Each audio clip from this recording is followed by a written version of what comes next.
Testing, testing, 1, 2.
Good evening, everybody, and welcome to our broadcast tonight. San Bernardino here at Saddleback College.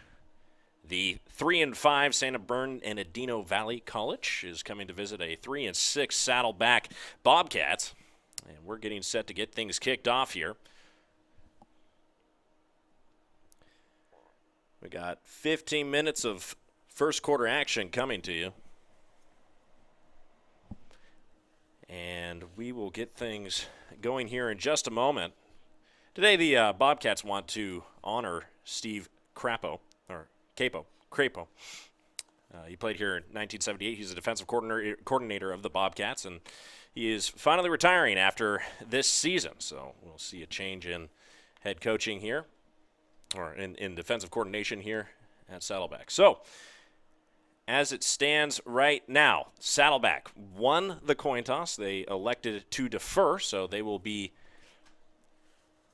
kicking off here in the first half. They'll be receiving the kick in the second, and we are about to get underway with Saddleback football in just a moment.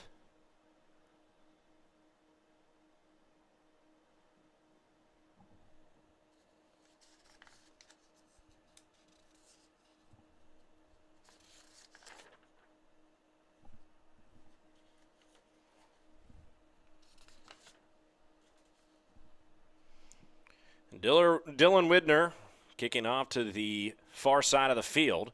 Returned by San Bernardino and hit immediately and dropped. At the 20-yard line. Returning the football there was Robert Rodriguez. And we have an injured San Bernardino player down on the field at this time.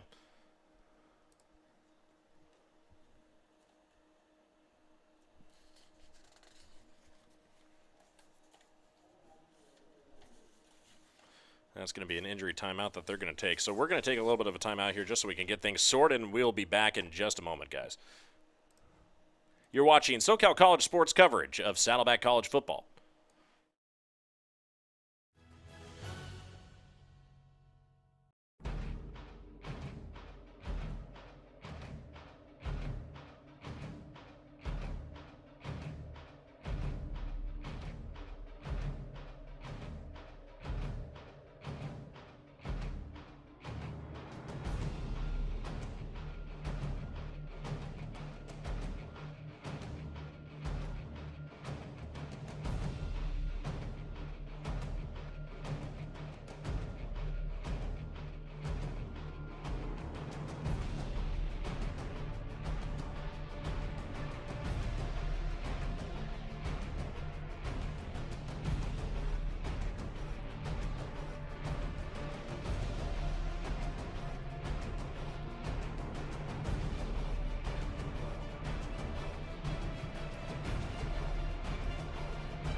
All right, we're back after the injury timeout. Looks like the San Bernardino player was able to stand up and walk off.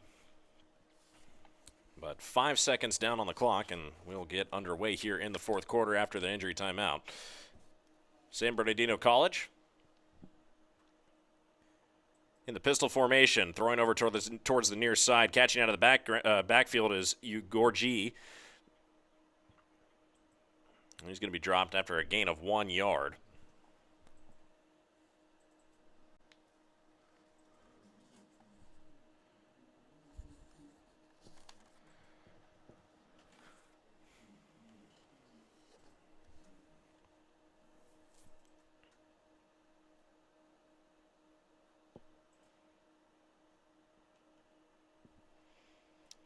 Be Robert Eggleston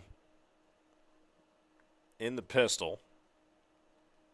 Referee stopping things to get it a little bit organized here.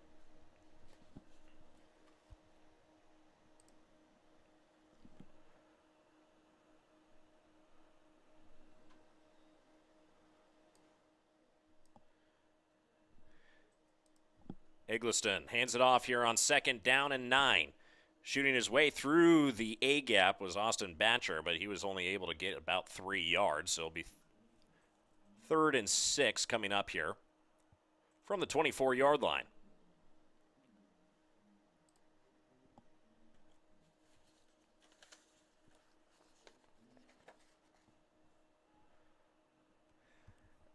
Out of the pistol once again. 3 receivers to his left, or 2 receivers to his left, 2 to his right, throwing here on 3rd down. Evading out of the pocket, coming near side, firing into the flat, finds an open receiver, running down the near side, finally getting hit and brought down. And a 1st down catch and carry.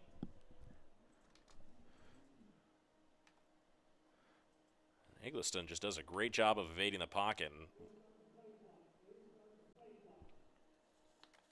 Good job of evading and just getting out there.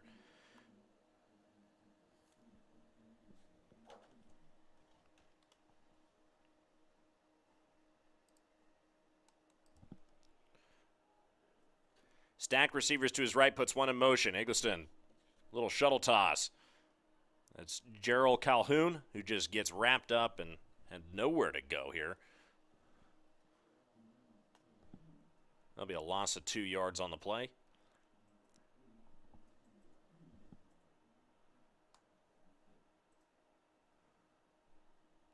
So 4 plays down, and they're able to move the football all the way down to the 36-yard line.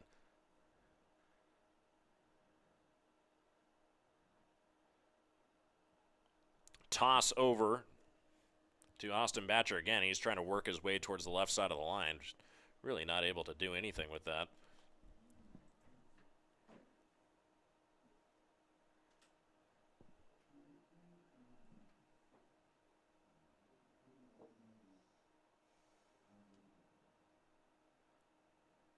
That was a heavy offensive line there.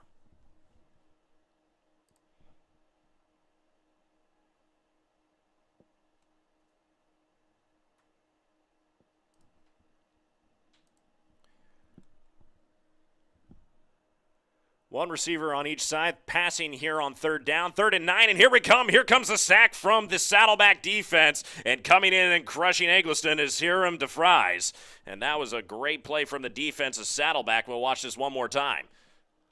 And you see DeFries just coming off the edge there, and there was nowhere to go for Eggleston, so they're going to have to bring the kicking unit out on the field, and we'll see the punter come out for the first time of the night for San Bernardino Valley College.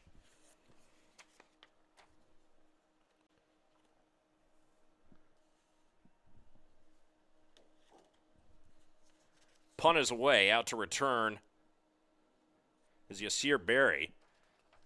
The football's just going to fall into the middle of the field. Nowhere to go. It will land at the 17-yard line, and we'll get things underway for the first offensive drive of the night for Saddleback College.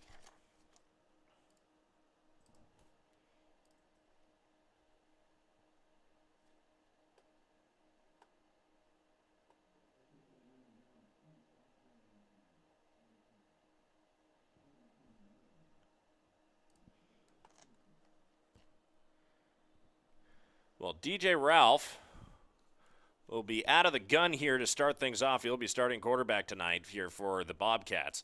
Handles a shotgun snap, looking to throw here on 1st down. Finds an open receiver, and he just overthrows him. It was a nice, well-designed play. Samuel Hicks was relatively open along that far sideline, and you'll watch him, puts the man in motion, gets the linebacker to draw over, and then, I mean, he had Yasir Berry or Samuel Hicks basically wide open down that sideline. He just wasn't able to get to the football.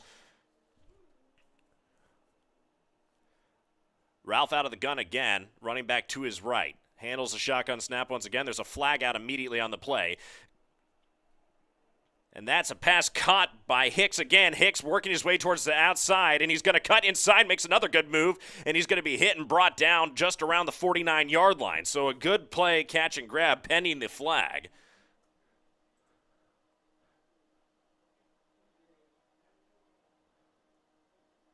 You just see him trying to evade and do everything he can, but we're pending the penalty.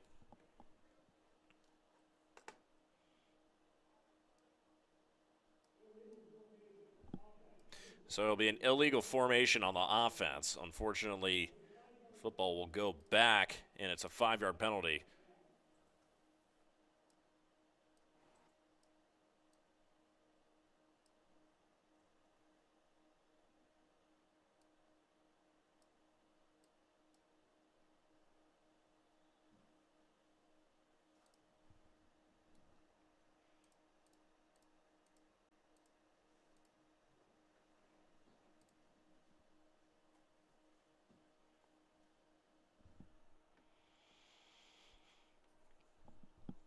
So 2nd and 15 coming up here.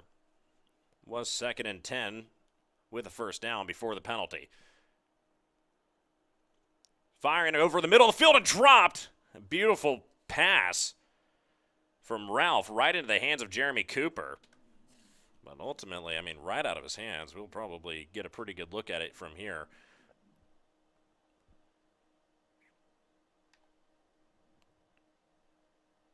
I mean, just right out of his hands. 3rd down and long coming up here. 3 receivers to his left and slot receiver on the far side of the line. Ralph, running back beside him, throwing here on 3rd down. Evading the moving out of the pocket towards the far sideline. He's being pursued by one. Looks up, and there's a defender in his face, and he throws into the ground. It's going to be an incomplete pass and a 3-and-out here for Saddleback College. So both teams not able to convert here, and it will be the punting unit coming out onto the field for Saddleback.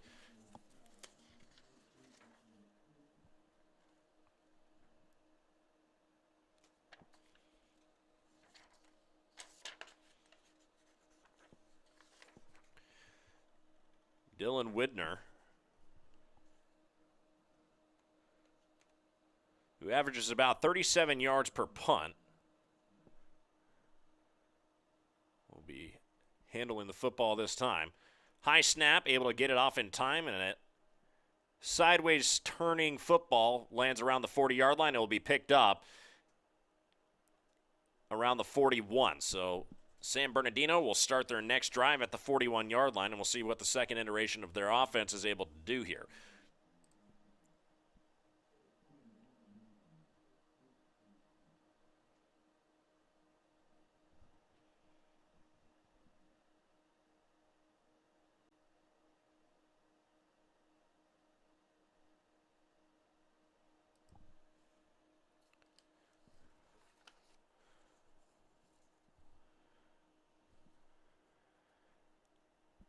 Eggleston throwing here on 1st down, and he's got a defender right in his face, and he's going to be hit and sacked. And it's an immediate defensive stoppage here from Saddleback College.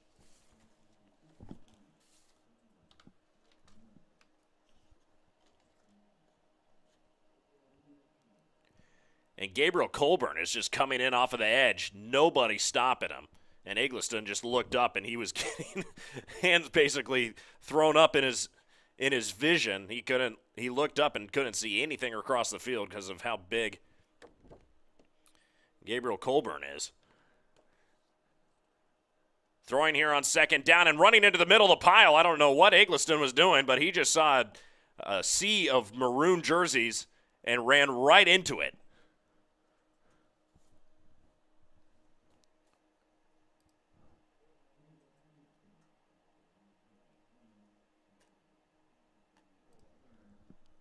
So 3rd down and long coming up here from the 46-yard line. Saddleback's defense has been caught only one time so far tonight, but otherwise has looked very, very good pressuring Eggleston, who just has not really handled any type of pressure very well tonight. Out of 6 dropbacks, he's been pressured on 4 of them. Clean pocket this time, firing long and down the near side of the field, and he's going to overthrow his wide receiver by a long shot. Pass intended for Eric Wells. Check that. Deonze Nolan.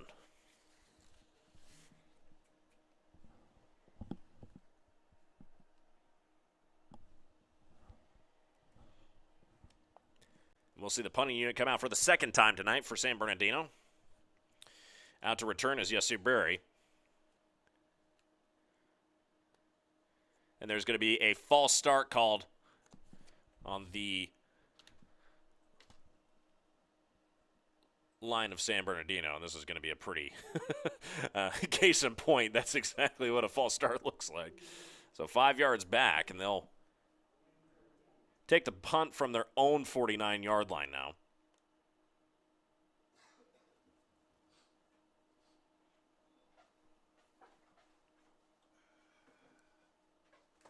Waiting for the referee to put the football back down on the field. And, yeah, from their own 49-yard line, Yasir Berry, who's still waiting.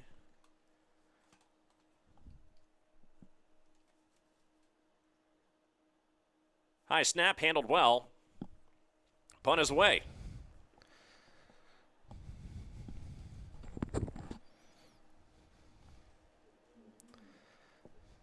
So no return. And we will get set up and ready to go here for the second drive of the night for the Bobcats. And joining me here in the booth is Brad Hoyseth. Brad, how's it going tonight? Doing well, my friend. It's a beautiful night for football. You couldn't get it nicer than this. What, about 77, 78 degrees at game time? In the middle of winter time. Yeah. Could you imagine that? I have to go back to Minnesota in a couple of days. I think they were supposed to get 3-4 inches of snow tonight. Wow. So, two completely different ecosystems as we get set to go underway here with Ralph's first quarterback keeper forward, and he's going to get a couple yards out of it. It looks like a nice gain of 5 yards. So I'm not sure that was DJ Ralph. Looks to me like the Bobcats maybe made a change at quarterback. Nicholas yes, they Hill. did. In fact, I am a little less observant than you have been, though. Yeah, Nick all the Hill way up here in the crow's nest. So Nick Hill out of the gun. He's going to put a receiver in motion, and they'll fake the handoff and go straight back to the running back. It looks like being hit and brought down could have been St. Fleur. I'm looking for a number down on the field. Almost looked like maybe it was a handoff to the H-back to me for the Bobcats. So got a little third down and one. Saddleback going to try to get a couple first downs here. That first drive, couple missed opportunities. Dropped pass on a long ball. Probably would have been a touchdown. So we'll see Jeremy if they Cooper had a football basically put directly in his hands that he just bobbled. And Samuel Hicks had that nice gain for a first down. But there's a flag out on the field. It looks to be a false start. So yeah, I think they're going to get Saddleback for holding. Holding. I thought that's what they said. It seemed like they threw that flag earlier. Yeah. Well, it was only a 5-yard penalty, so 3rd and 6 now coming up. Still manageable, and now you have DJ Ralph coming back out on the field.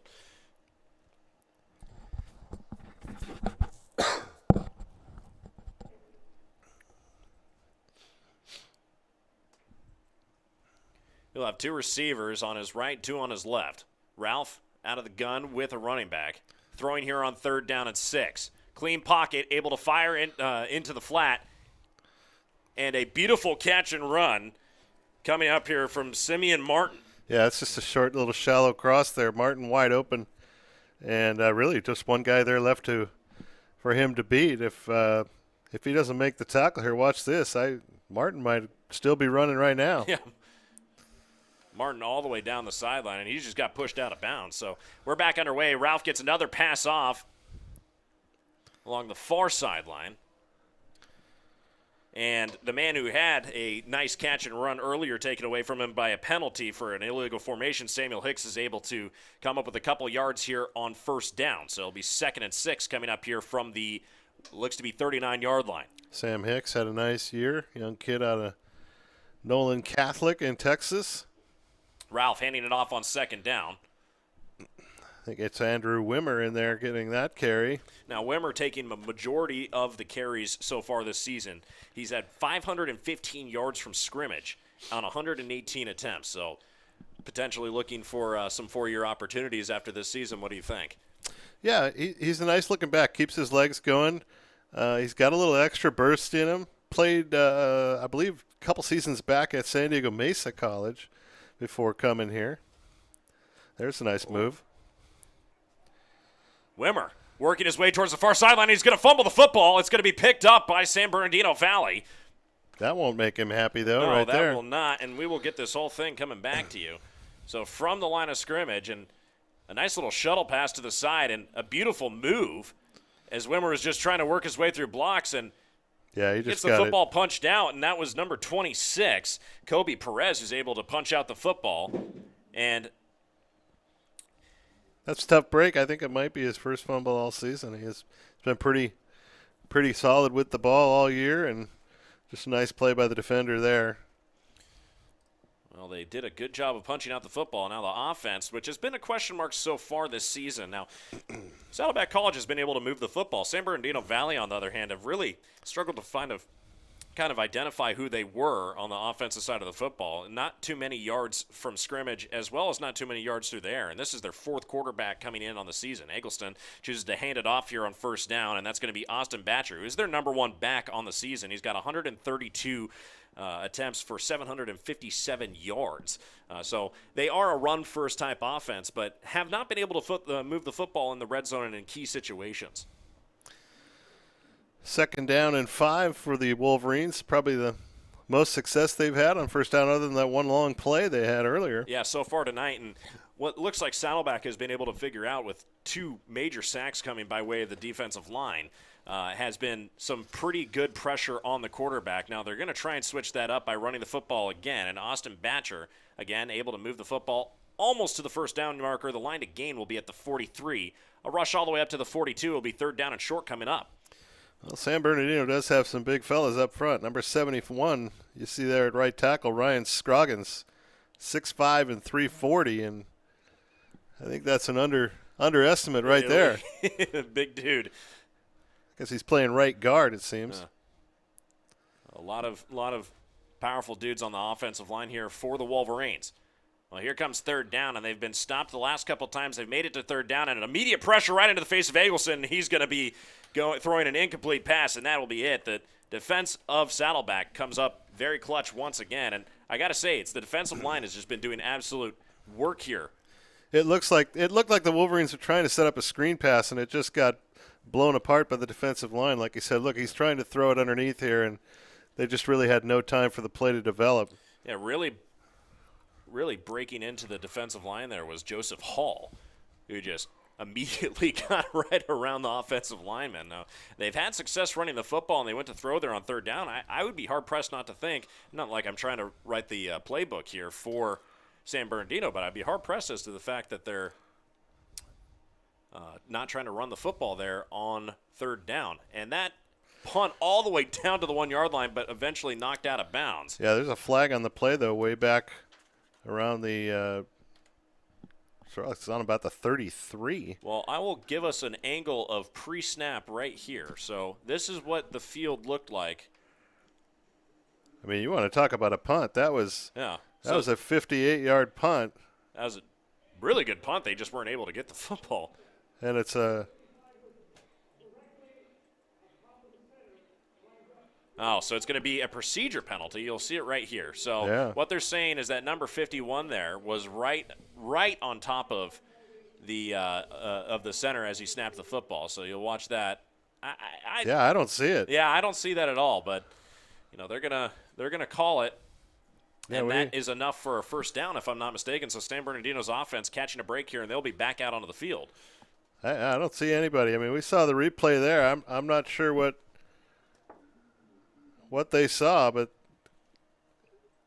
clearly from our vantage point and on the replay, it didn't show anybody lined up over the center. I didn't see anything. I saw 2 properly spaced guys, but we're kind of lucky here because we have the advantage of replay and in the 3C2A. Not yet. Yeah, well, they're lucky too because they're 15 yards away. Yeah, exactly. Right? I mean, that's the best view in the whole darn stadium. So. Out of the gun. Eggleston looking to throw here on 1st down. Finds an open receiver, but drops the pass intended to Kevon Johnson. Johnson wasn't looking. He turned around. The ball hit him in the right shoulder. I think it's a case right now of, new quarterback, wide receivers probably had a lot of time to work with one another, and you can see the timing quite a bit off there. Yeah, and you'll probably get a really good angle here. Well, unfortunately. But, yeah, I mean, Johnson just turned around, and the football was in his hands, but he really wasn't able to handle it all too well. And I think a little bit of a timing issue when you look at situations kind of like that. You're exactly right. Eggleston handles a high snap. He's getting under pressure again, fires, and hits a receiver in a good window. And it's going to be Deonze Nolan once again with a 1st down catch, and that'll move the chains. Nice little sliding catch there by Nolan. Finds a little opening in the zone there. You can see it here on the little cross and tough play to defend there if you're the Bobcats. If the timing is right and the throw's on the money, that's a challenging play to stop. Yeah, Steven Gushikin was in on coverage over there, and I mean, the moment that he had he had the receivers back to him, there's really no way he's going to be able to do that. And, to Eggleston's credit, he put the football in a pretty good position there. So he'll be out of the pistol, 2 receivers to his left on the near side.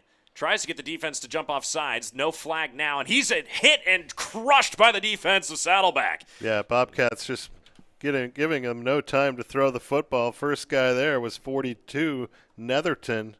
He was also joined, I believe, by Jordan Duson. So they just kind of met at point A on the field, and in between point A was number 10. Yeah, you see 4 rushers coming forward, and there was only one guy who was not able to meet him. And it looked like he had taken off 2 different blocks.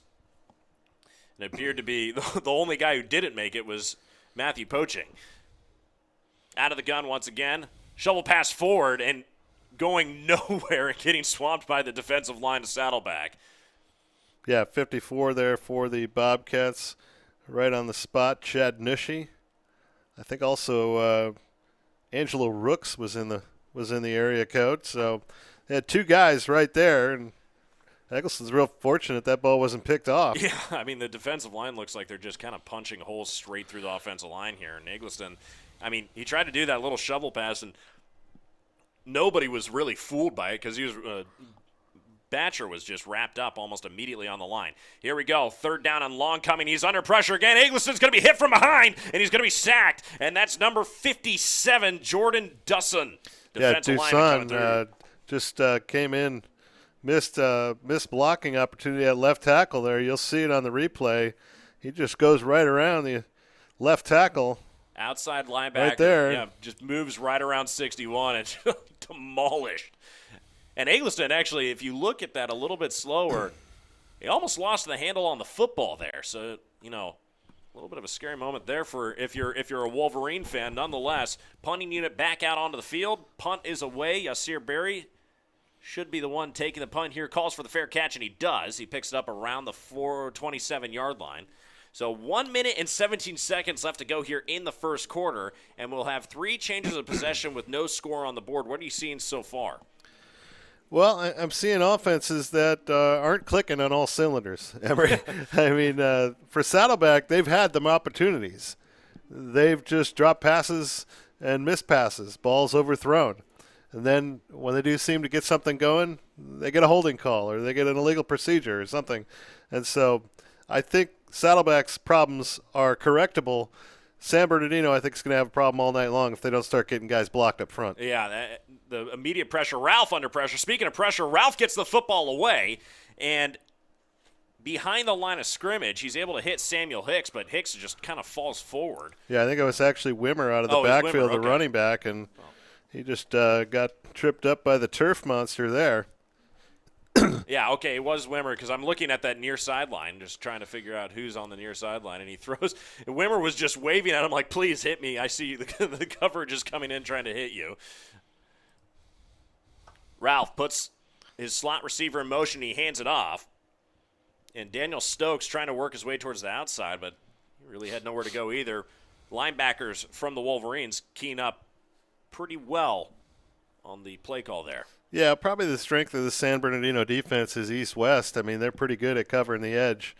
If I'm the Bobcats, I think I just take a few shots right at them, go right up the middle. South. Well, I mean, every single time they've tried to throw the football down the field, it seems like they've just hit receivers in the hands and unfortunately not been able to make completions. On the other side of things, every time they've tried to run the ball to the side or throw the ball to the side, they've been basically hit by a very athletic, looks to be linebacker core here from the Wolverines. So Ralph will have split backs beside him. 2 receivers to his left, 1 to his right. Does not hand the ball off, and he's under pressure, and he's going to throw over towards the near sideline, and that's going to be it. 3rd down is out of the way. 4th down coming up, and the punting unit will take over for Saddleback here. Yeah, just 2 seconds left here in the opening quarter. The Bobcats will kick it away, and then we'll probably get a little break. But so far, some frustration, I think, for Saddleback offensively. Really just they've inflicted their own wounds. You know, they had the big long run, Wimmer, and then he gets it punched out deep in San Bernardino territory. They've had some drop balls. They've had some penalties. It seems to me like, those, like I said earlier, I think those are correctable problems. And I would assume that the second quarter is going to go a lot better for the Bobcats. Punt is away. And a fair catch called. So that will be the end of the first quarter, and we head to the second quarter here in just a moment. You're watching Saddleback Football here on SoCal College Sports. We'll be right back, everybody.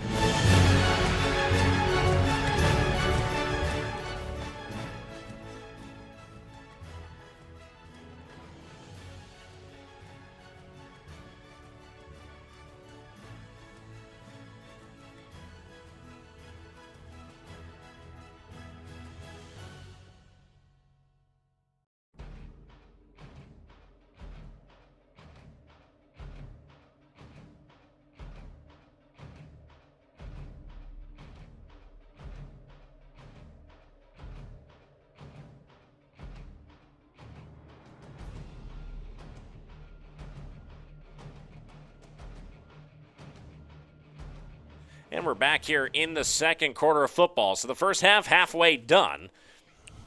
And Saddleback on the defensive. San Bernardino will take over with their fourth possession of the game. Neither team really been able to put together a good drive, though Saddleback on their first possession, or check that, San Bernardino Valley on their first possession driving all the way down the field, as close as the 30-yard line, and then not able to do anything with the football. Yeah, they had the one big play. Other than that, they haven't been able to keep the defensive line off their quarterback for the rest of the game. And if you're Saddleback right now and you're up there on front on defense, you're licking your chops and just pinning your ears back. Well, 3 men up front here for Saddleback, and they say the pressure that they're getting so far has been substantial. However, handing the football off on first down, San Bernardino Valley able to get a nice chunk of yards, and they'll get it all the way up to the 45-yard line of Saddleback. Yeah, they just went over the right side of that offensive line and got a pretty good push on the Saddleback interior. Ball carrier right there out on the field right now looks to be Latavion Staples. And they'll hand it off here on second down. Staples, this time not so lucky in the defensive line, able to get some yardage back from the Wolverines. Yeah, they didn't fool anybody on that one. As for the Bobcats, I believe it was James Huffman in there first. Isaiah Sierra was in the area as well. But that play right there didn't look like it was going anywhere from the outset. No, it was pretty well read by the defensive line and linebackers. Third down coming up here, and Eggleston will throw on third down, throwing towards the far sideline. He has a receiver who was with a little bit of separation there on the far sideline, but ultimately not catchable. And we'll have fourth down coming up from the Saddleback, we'll call it 47-yard line. Yeah, Mason Young on the coverage on the outside there. Wasn't bad coverage. The quarterback was forced to get rid of it early and just put a little too much mustard on it.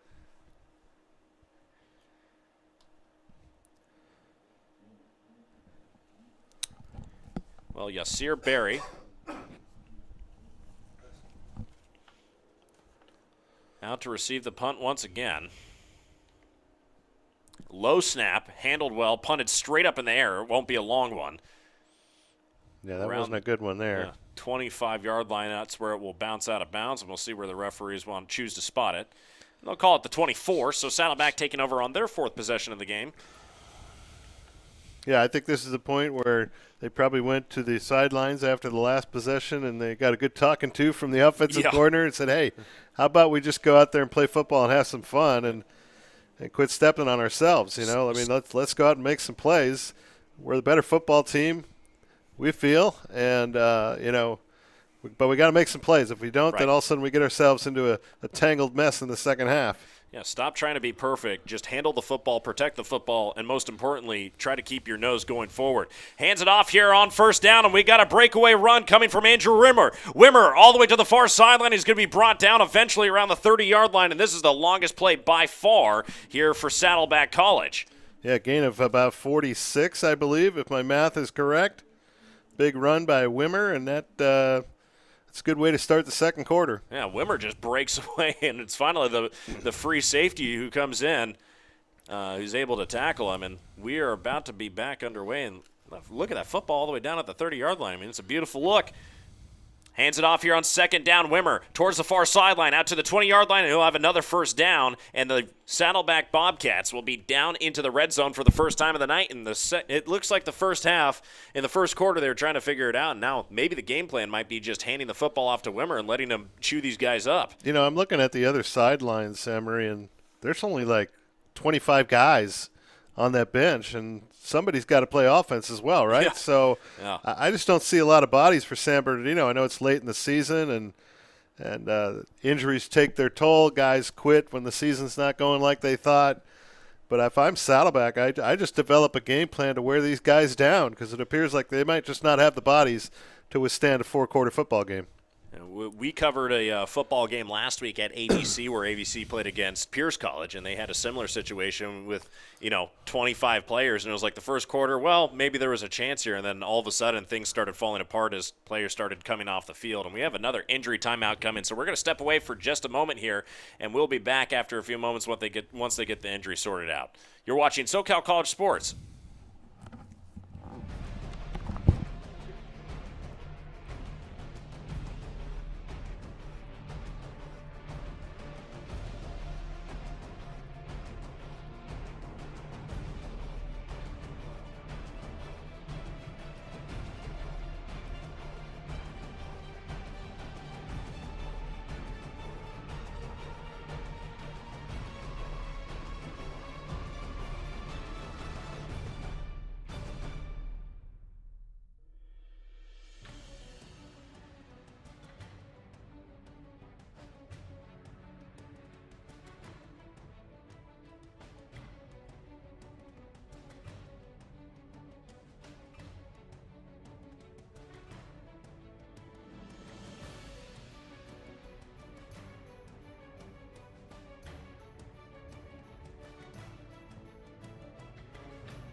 All right, we're back after the injury timeout.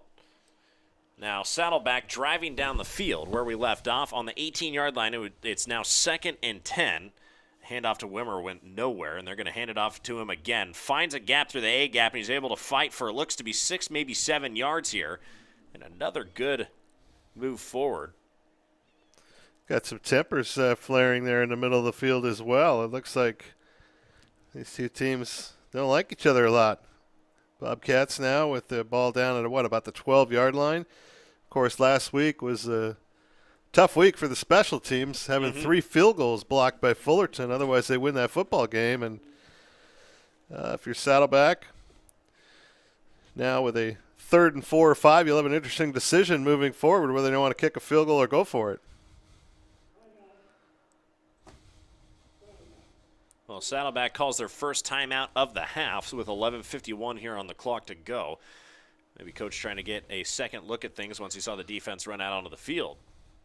We got 3rd and 4 coming up, and it looks like they were pretty successful in the long part of the field running the football, but now that things have condensed up and the defenders are more, aware of what's behind them, potentially the running game might be a little bit cramped or collapsed here. What do you think? Yeah, it's I don't know. I think you need to establish some sort of dominance up front in this game. You got a football team on the other side that's got a real shortage of players. I think this is 4-down territory right here. I think if you got to run it right at them twice, I think you do it.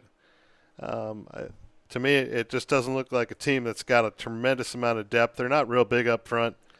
If you're Saddleback, you got to establish something here. Ralph out of the gun, hands it off to Wimmer again. Wimmer trying to shoot up the middle and, well, nowhere to go. You got a couple now. Now they got the 4th down. It's 4th down and 2. Yeah, 4th and 1, really. Or is it 4th and 2? Let's see. Line to gain is the 8-yard line. Okay, so 4th and 2 coming up. Yeah, they're going to go for it, I believe. I think you'll probably see the read option here with DJ Ralph.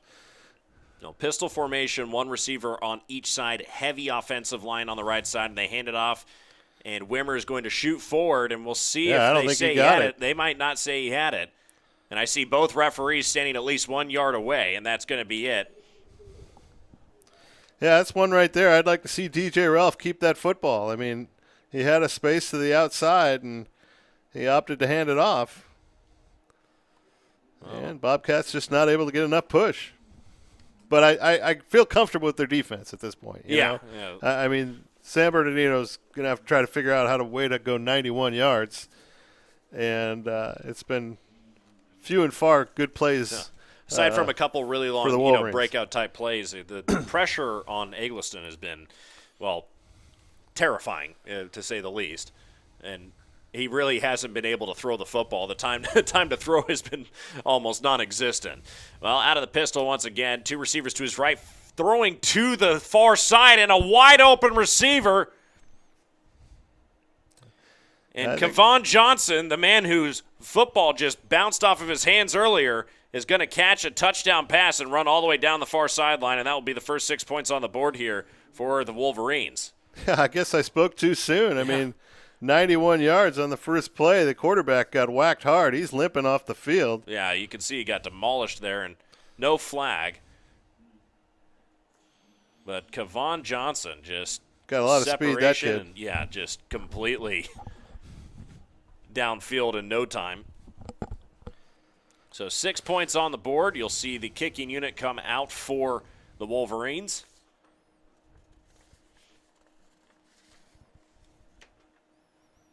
Well, for San Bernardino now, 11:03 left in the first half, and your defense has made enough plays to get stops, and your offense has made 2 big plays. One of them ended up in a touchdown. So Julian Pan puts it up and through. So 7-0 now the score, and San Bernardino being stopped after basically being on the doorstep,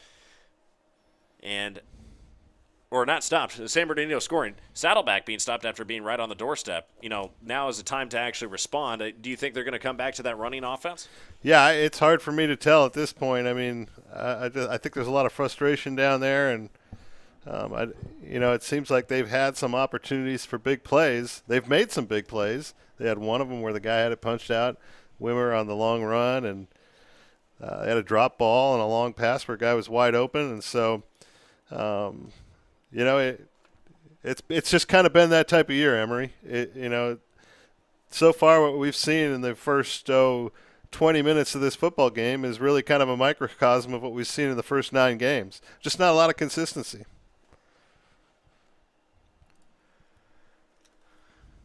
Well, San Bernardino ready to get things kicked off here. Now remember, Saddleback won the coin toss, deferred.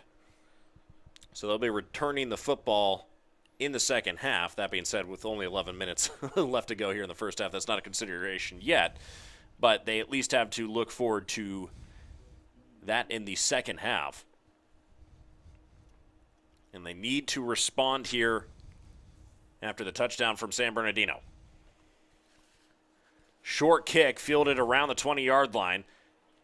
And a good return coming by way what looks to be number 89. Yeah, that guy playing up back, Brian Shearer, is going to take that one. He's a tight end here for the Bobcats, and showed some good skills running the football there. Yeah, Brian Shearer. Now, tight ends, that's a conversation we were just recently having off microphone. What do you think that the utilization of a tight end is a pretty important thing here in the 3C2A? And I would say from my experience calling games and looking at games is teams that are able to utilize their tight end and and be effective with them usually have a pretty strong all-around game. They can run the football, they can pass the football, and they're confident in that. Do you think Saddleback might need to incorporate something like that maybe to get things going a little bit more? Yeah, I mean, I don't think it can hurt. I mean, if you look at the game of football in general, not just this level, the NFL, college football, tight end has become a lot more like a big wide receiver. Guys that can run after the catch. You watch NFL games, you see, George Kittle and all these guys that are having big seasons, Travis Kelce.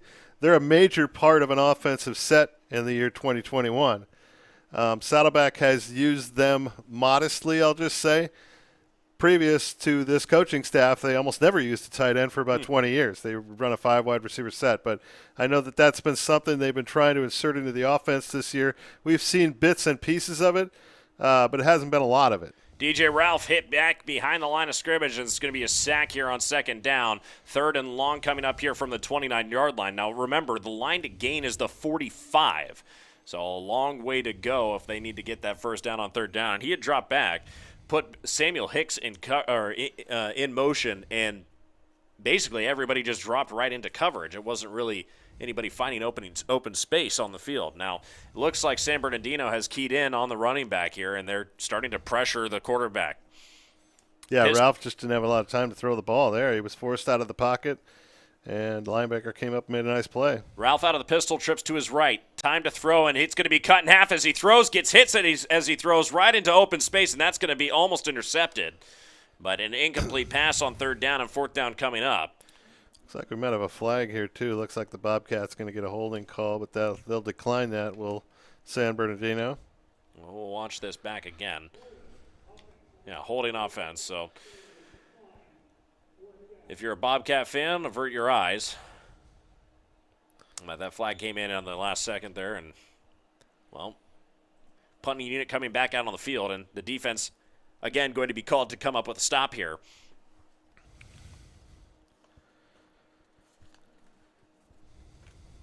See if we can get Dylan Widener out there to flip the field, get a good punt away here, and make San Bernardino go a long ways again. Yeah, Widener has actually been that's a good one there. Very good this season as a punter, and that's another really good one, rolling all the way down to, we'll mark it, the 17-yard line. Yeah, it's about a 54-yard kick, if my math is correct, for Widener, and that's exactly what this Saddleback team needed right now. Yeah, just changing the field. And Saddleback, again, defense starting well in San Bernardino territory. Looks like they'll mark it now at the 18 to start out. Yeah, 17, 18. Again, 53 yards, 54 yards. I mean, still unbelievable metric. Great job for the punting unit of Saddleback. 9:30 to go here in the first half. And it's moved somewhat quick. We'll see if that pace continues. Eggleston hands it off here as kind of a misdirection handoff. Austin Batcher fighting for more yards and driving up towards that right side of the line.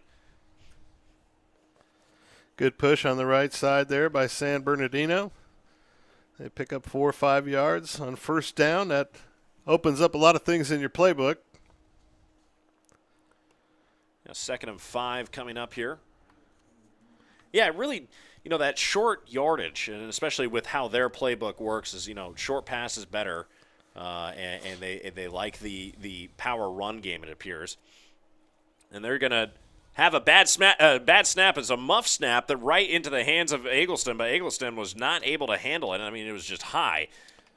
Fortunate break there for the Wolverines. Ball bounces right back to Eggleston, and you can see it right here. It goes off his helmet, and, well, there you go. And he's lucky just to crawl right back to it. And, well, Saddleback catches a break there as well. If you gotta look at it that way. It's now 3rd and long coming up as opposed to, 3rd and whatever it was going to be. This game has a real significant feel to the game against East Los Angeles earlier in the year, where the Saddleback offense couldn't seem to do anything right in the opening half. They were down 19-0. Right. Came out in the second half, scored 31 straight points, and won the game. But you hope you don't have to get into that situation to ignite the offense in the locker room. But it's got a similar feel to it. Well, unfortunately, what was a pass breakup is going to have multiple flags thrown on it, and a 15-yard penalty is coming by way of pass interference. You guys will get a chance to watch it again. Long pass thrown from Eggleston down the near sideline, or the far sideline, and kind of hands all over the football. Or Jarrell Calhoun was going for the football, but it looks like overhead. It wasn't necessarily so egregious. It's hard to tell because they can tell where the eyes are going. But if you're going for the football, I can tell you this right now, Emery. Nobody was catching that football. No. So, you always got to question whether or not a ball is catchable. The guy wasn't even looking in the right direction. He was looking over the wrong shoulder, and yet they still threw the flag. Yeah, so James McDonald actually looked like he was going towards the football. So that's tough. So there's going to be an encroachment penalty down on the field, and it's going to be a flag down, and Eggleston's going to take his second massive lick of the game. Yeah, I think the Bobcats jumped off sides. I thought 49 came across early, that being Brian Patterson. Yeah, I mean, Patterson was across the line early, but you can't really blame him for hitting the quarterback on that kind of play. Any chance he can get to put a hurt on him. It's one of those plays, though. If you're the referee crew, you got to blow the whistle. Yeah. You don't want to get the quarterback hurt. If I was the coach for the Wolverines, I'd be kind of upset right now. Got to protect your guy. So the football moved all the way up to the 39-yard line. 1st and 5 coming up here. And the Bobcats slowly moving the football. After the first couple possessions, it didn't seem like they were doing much of anything, though the pressure has been a little bit dialed down. Short pass, which is dropped towards the far sideline, intended for Cooper Justice. Yeah, he just ran before he had the ball in his hands. I think it was actually Jarrell Calhoun, number 7, Jarrell right? Calhoun, yep. And Calhoun, you could see him turn his head right before the ball hit him in the hands and just took his eye off the ball. He was trying to make a play before he had the ball.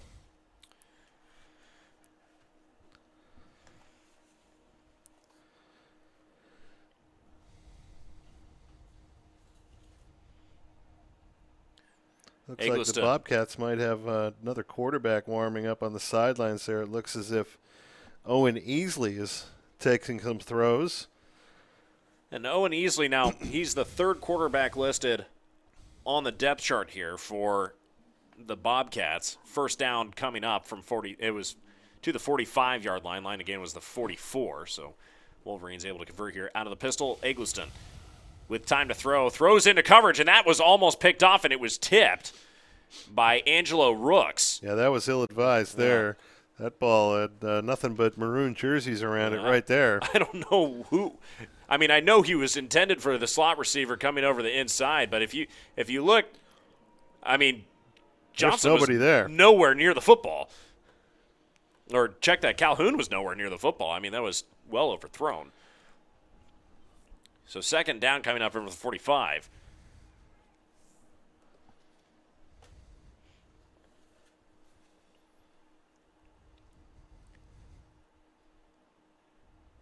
Second down, 10.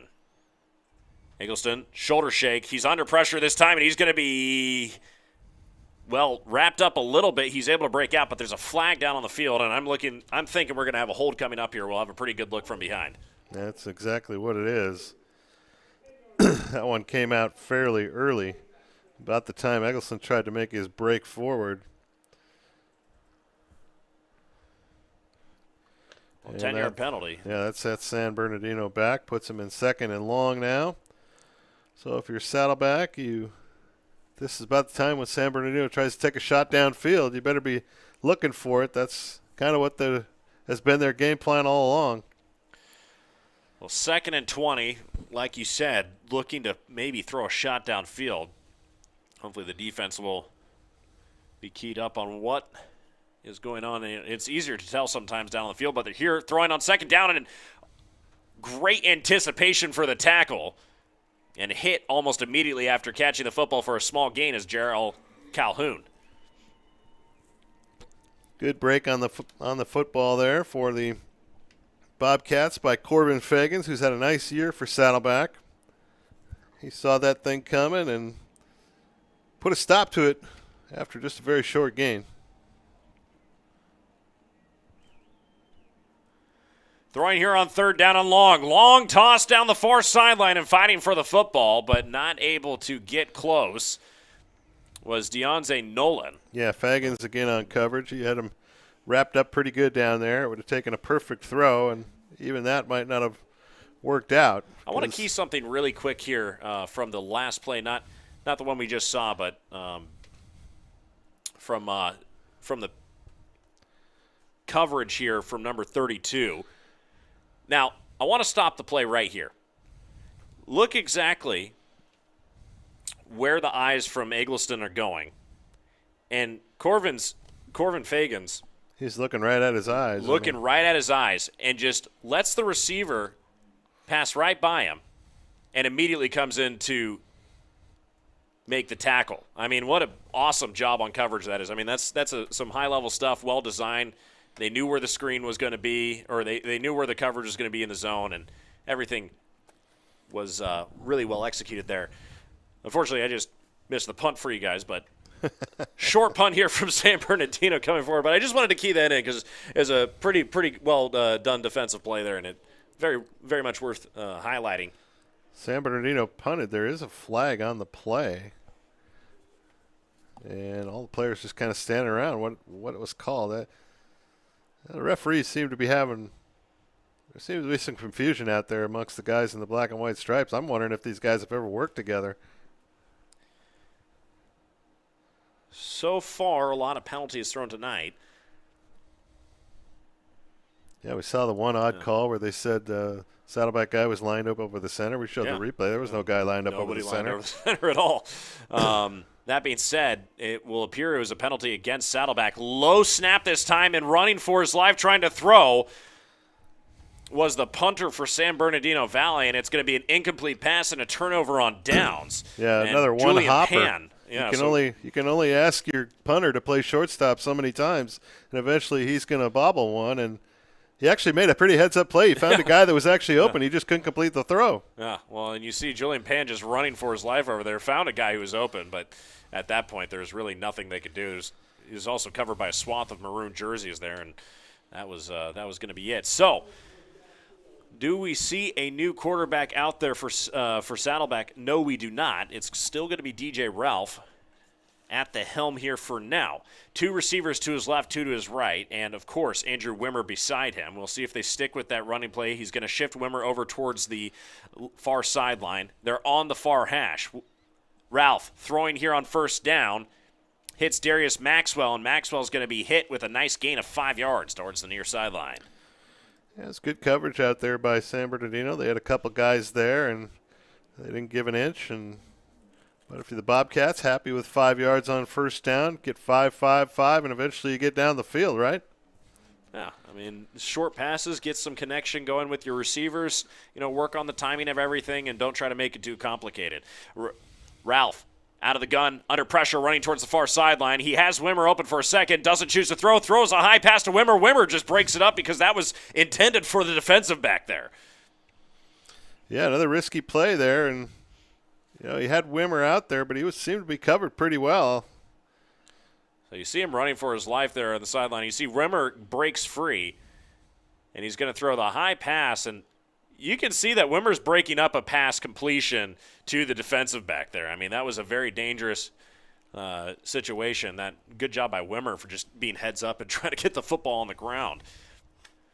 Ralph out of the gun, rolling out towards the far sideline. Going to run this quarterback keeper, and he's got a first down, but there's a flag down on the field, and we'll see what this is called back for. Yeah, this was way behind the play. Yeah. I mean, DJ Ralph was 9 yards downfield when that flag was thrown. We can watch it again. Now, let me ask you this. Watch where this flag is thrown and where Ralph is. Ralph is, well, so you're not going to see 56. it. He was about there. They called it on 56. The last time that 56 was in contact with the player was with the defensive lineman. Now, you see he's got a little grasp on the jersey right there. That might have been what they got him for. Boy, I don't know. I've seen a lot more egregious things than that in the past.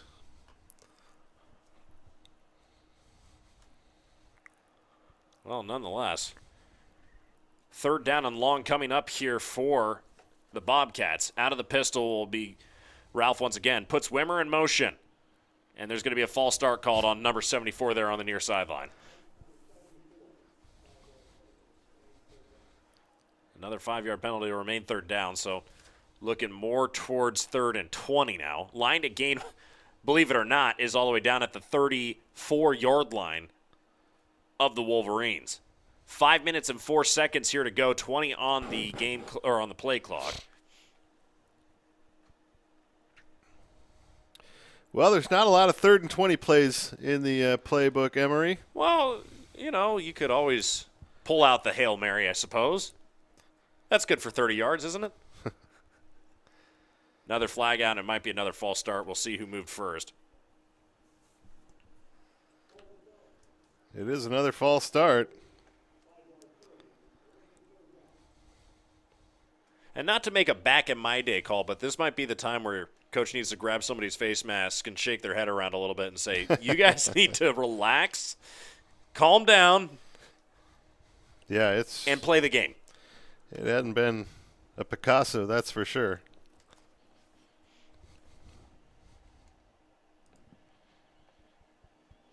Third and 25 now for the Bobcats. Hands it off to Wimmer. Wimmer working his way towards the far sideline, breaking around the 45, and he's going to be brought down. It'll be 4th down and long coming up, so the punting unit coming back onto the field.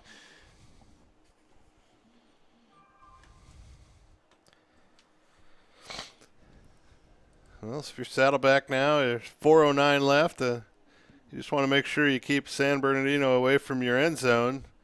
Last thing you want to do is give up a late score. You're down 1 score right now, and I'm certain they're going to go into the locker room and try to tidy some things up. But I'd have to say that so far, there's not going to be a lot of happy faces in the locker room at halftime. Oh, nice spiraling punt that's going to tumble end over end all the way down towards the 14-yard line. And another beautiful punt here from the special teams unit, and more specifically, Dylan Widner. Yeah, Widener's had a great game. I mean, he had the 53-yarder or something like that earlier. He had another bomb of a punt, and then he had a big one. I believe it was called back or something, wasn't it? Yeah, Widener. That was the other team, I guess. Sorry. But he's had a nice, solid game, and he's really kept San Bernardino pinned down in their own end here so far in this first half. Well, we'll see the offensive line, well, the whole offense for that matter, of San Bernardino coming back out on the field. But you asked a good question earlier, and I have to bring the question back up again, which is, at what point does this team start looking a little bit tired, or how well conditioned are they for San Bernardino? Only so many guys are on the sideline. Eggleston out of the gun looking to throw, and he's under pressure again, evading a couple tacklers, and he's going to be hit and brought down, and the football's free. The football's free, and it looks like it's been recovered by the Bobcats. We'll take one more look at it on the ground here, but what a game changer this could be if the Bobcats have secured the football. Yeah, it was just a matter of time, Emery. I mean, they have been putting a lot of pressure on the quarterback, and San Bernardino's gotten some good bounces. You remember the one that bounced off the quarterback's head and didn't go too far for him on a fumble, but this one goes the other direction. And you see the pressure coming in on Eggleston, and that football is out. That football is clearly out, and it's going to be recovered by the Bobcats. And what a huge momentum shift this could be, as long as the Bobcats can make sure they minimize mistakes here. Yeah, Netherton with a nice little punch out there from behind. Great job by the defense, and that's been the storyline thus far this season. Ralph in the pocket, firing to the end zone, open receiver, caught, touchdown by Samuel Hicks. Yeah, forget what I said earlier about keeping San Bernardino away from your own end zone. Now the Bobcats are feeling it. They finally got a break, and they cashed in immediately, but everybody's happy now, right, Emery? Oh, yeah. I mean, the previous, 26, 27 minutes, they don't matter. It's 7-all if they make the extra point. Oh, yeah. And Samuel Hicks just able to break in, and nobody was covering him from the slot receiver position. I mean, we can take a look from overhead. Or check that. He's spread out. And it's him and Yasir Berry, right? Yeah. Or check that. It's Yasir Berry with the touchdown. There's just nobody around him. That's just a blown coverage. And If I'm Saddleback, I go to the locker room, I remember that play, and I come out and I run it the first play of the second half. Yeah, might be. See if it works again, right? Yeah. Yasir Berry with his first touchdown catch of the game, and a beautiful job once again. And it was him and Hicks on the far sideline is what I was trying to get out of my mouth. But nonetheless, you see they put the slot receiver in motion, number 27 there. And the coverage was going straight towards – I mean, they were all looking. Yeah, two guys. If you see it here, two guys on the outside on defense. They both go towards the wide receiver, Hicks. Yeah. Actually, it's Maxwell over there. They're both trying to cover the running back, and nobody pays any attention to number 2, who's the leading wide receiver on the team, right? Right, and so Samuel Hicks comes in, and he just does a short little – cross along the back of the defensive line, and so you have two guys come in on him, and then number 27, Darius Maxwell, he goes out wide and gets two guys to cover him, and Yasir Berry just left wide open in the end zone. A beautiful play design, and what a great job of execution. That was the one thing that we were trying to talk about there, is as long as you execute it, it's going to work out. They just have to execute it. Yeah, you got to quit having false starts. Yeah. It's tougher to play when you're behind the chains and you're looking at 2nd and 20 or 3rd and 15 or 17.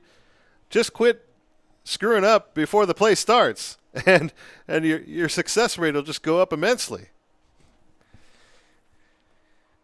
Well, Saddleback with their first successful drive, and it took 27 minutes, 26 minutes and roughly 30 seconds for them to get the football into the end zone, and they had a chance earlier in the game. That being said, it looked like that was the first time they've really clicked so far tonight. And San Bernardino Valley, on the other hand, having a very difficult time moving the football the last couple possessions here. Aside from the one long touchdown play, they really haven't been able to put together a full drive. Yeah, they've had a couple of big plays. They'll do this right here where they throw it deep, and they've got good speed on the outside. But if they misfire, then it doesn't seem to be that there's a lot else there for this Wolverine offense. Yeah, Jarrell Calhoun, and the pass was intended there for Kevon Johnson. Both seem like they're pretty darn quick off the line, and as long as they can be covered, the defense really is going to do is going to be successful so far. I mean, that's what we've seen, and running the football here for San Bernardino has been relatively tough because the pressure has been dialed up on inside the pocket.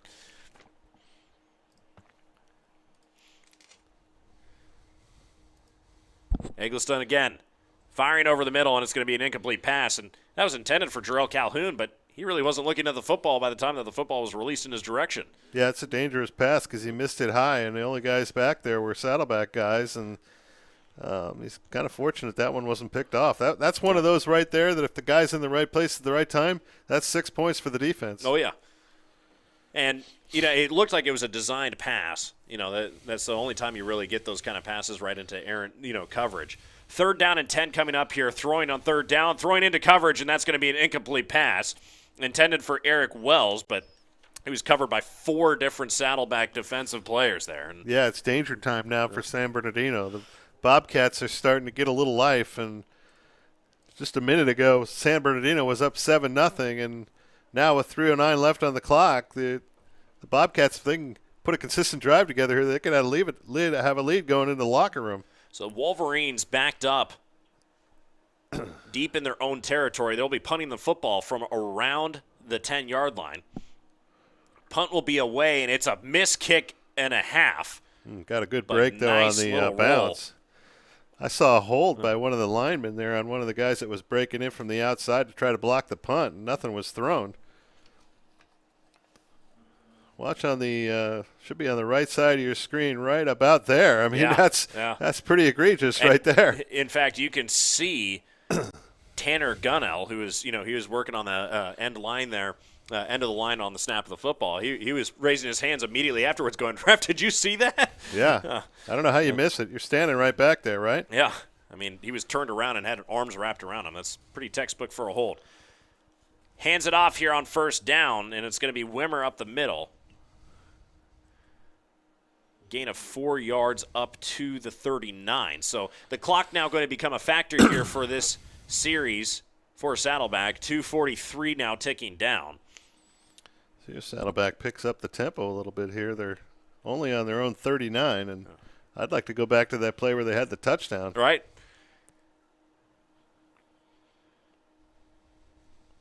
Ralph out of the gun. No handoff this time. Dirty pocket. He throws and, wow, hit over the middle. And maybe for his first catch of the season. No, check that. Simeon Martin. It'll be his 4th catch of the season for a yard. That's a painful yard right there, Emery. Oof, yeah. That one hurt from up here. For lack of a better term, maybe trying to get your receiver killed. We weren't able to get over there, but, man, good job just holding on to the football right there. And we'll see a timeout called here by Saddleback as 3rd and 5 is going to be coming up here.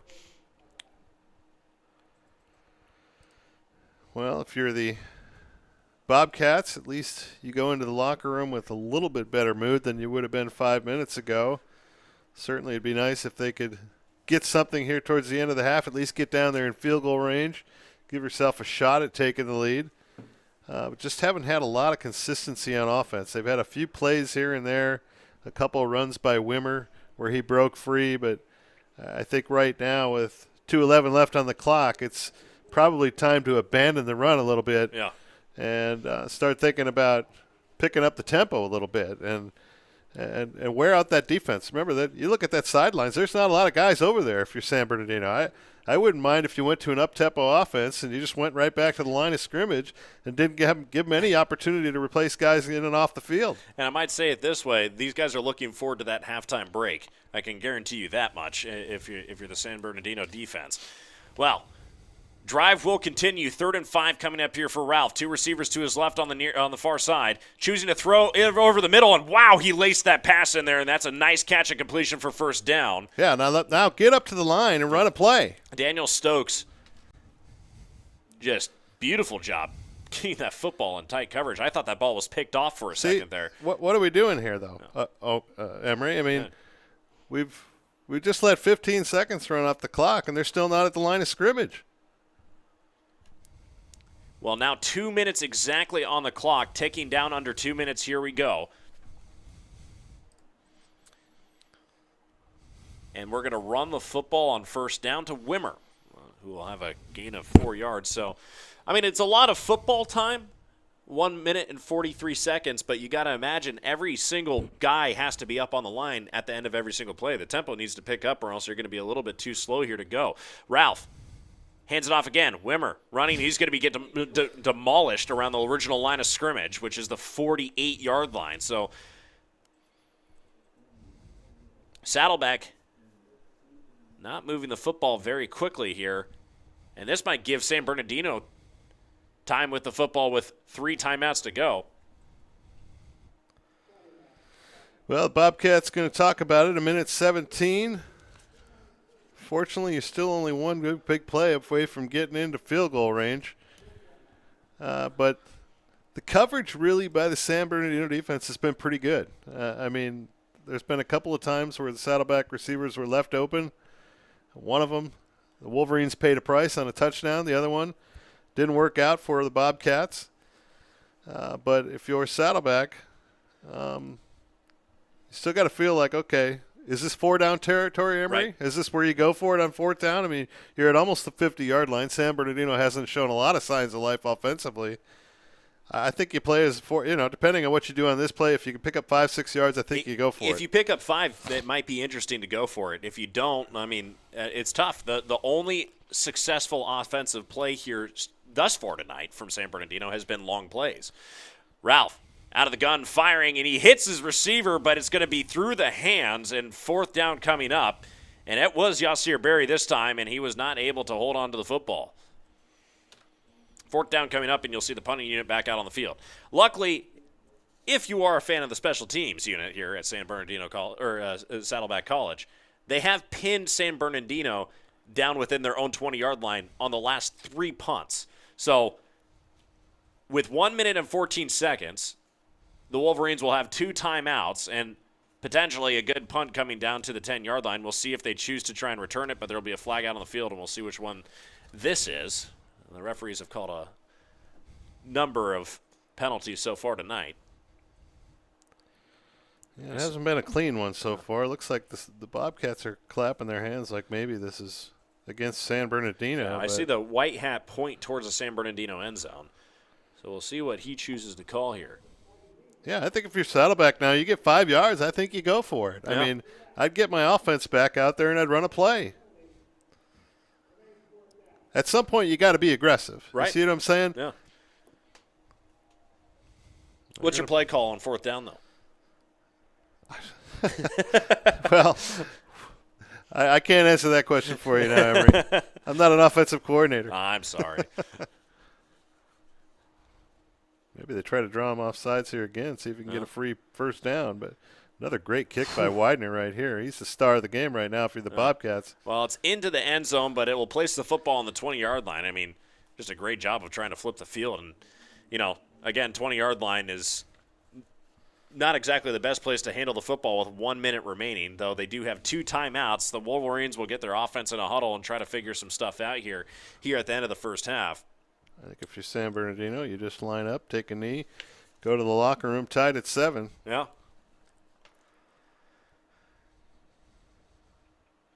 Saddleback has 1 timeout remaining. The Wolverines have 2.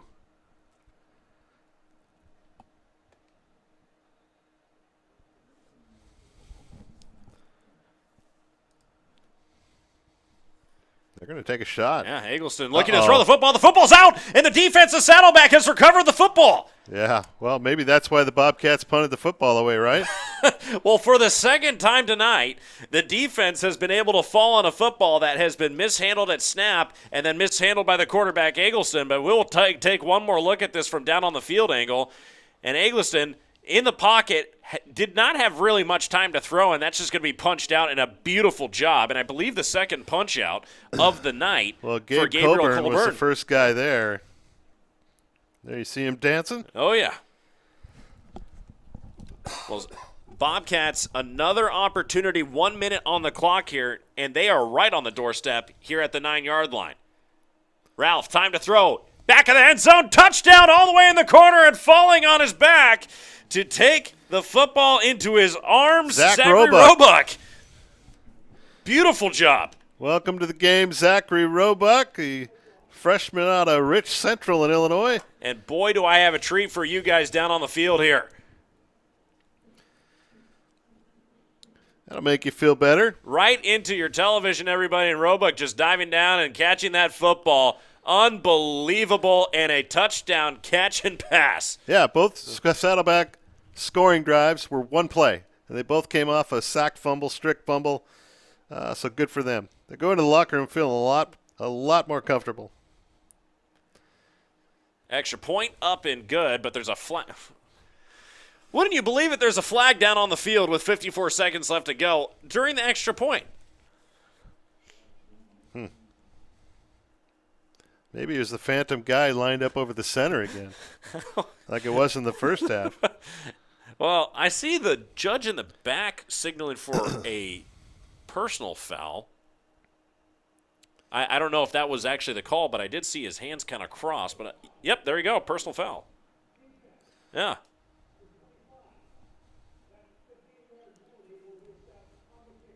So a 15-yard penalty will be assessed on the kickoff. Now, here's the real question. How often do we practice the onside kick here if you get a 15-yard penalty kickoff? Yeah, that's an interesting question, to be quite honest with you, because they're going to kick that thing from the 50, I believe. Yeah. So on the chance that you do recover it, I mean, that's, at the 40-yard line. Yeah.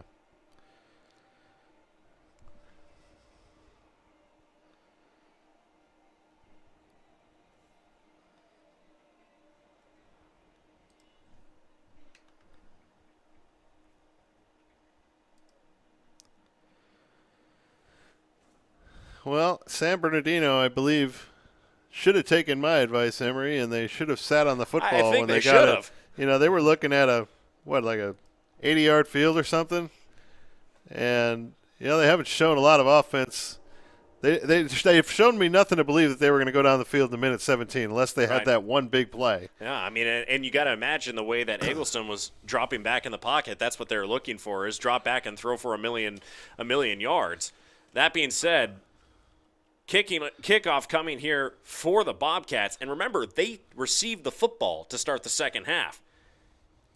and you'll see this football potentially go straight through the uprights.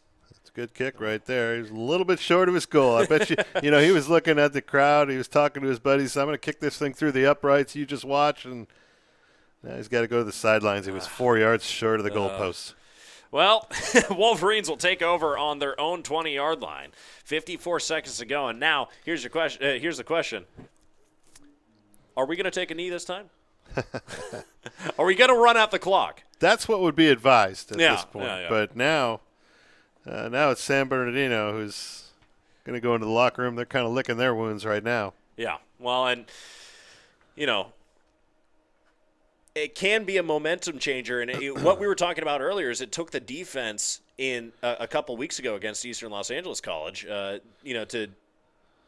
to make some plays for things to happen. And another pass up in the air, flipped up in the air, and it's going to be an incomplete pass, or at least it should be. But this is the danger of trying to make a play here with 50 seconds left on the board. That the clock is going to be stopped here, but this is... They're going to get the quarterback hurt is what they're going to do, Emery. Yeah. I mean, I don't know what they're thinking here. You got under a minute remaining. Just sit on the ball. Yeah, and Eagles, again, just under incredible pressure. And you see him get hit. I mean, it's not a good moment as the quarterback to be just sitting back there and getting pummeled time after time after time. I mean, I think they called that a fumble. That was actually a fumble recovered by goodness. San Bernardino. And Oh, there you go. Now they do run it up the middle. yeah. So 20 seconds remaining here, and this most likely will be... Saddleback, I think, called the timeout. Oh, goodness gracious. Well, Austin Batcher was the running back. And, again, remember, he's their number one touted running back for San Bernardino College with 757 yards from scrimmage. That being said, Saddleback just called a timeout. Are you thinking that they might believe that they have an opportunity to get the football one more time? Well, I think it was their final timeout. I saw one under the Bobcats timeouts remaining before that timeout. Yeah, it's a timeout Saddleback. That's what the referee just officially announced. And now it just went to 0 on the scoreboard, so San Bernardino can just take a knee and run the clock out. I'm not entirely sure. They've reset the clock now to 20 seconds, but if you're San Bernardino, you can just take a knee and the half is over. Aye. Maybe Saddleback's thinking San Bernardino might try to take a shot and maybe we can get an interception or something. Yeah, I mean, anything at this point. It's definitely interesting. I think we're right in our assessment to believe that it would probably be more advised to take the knee and get out of this half.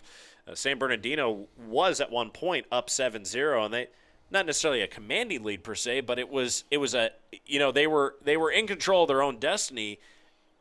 And even at a tie ball game, still in control of their own destiny going into the end of the half.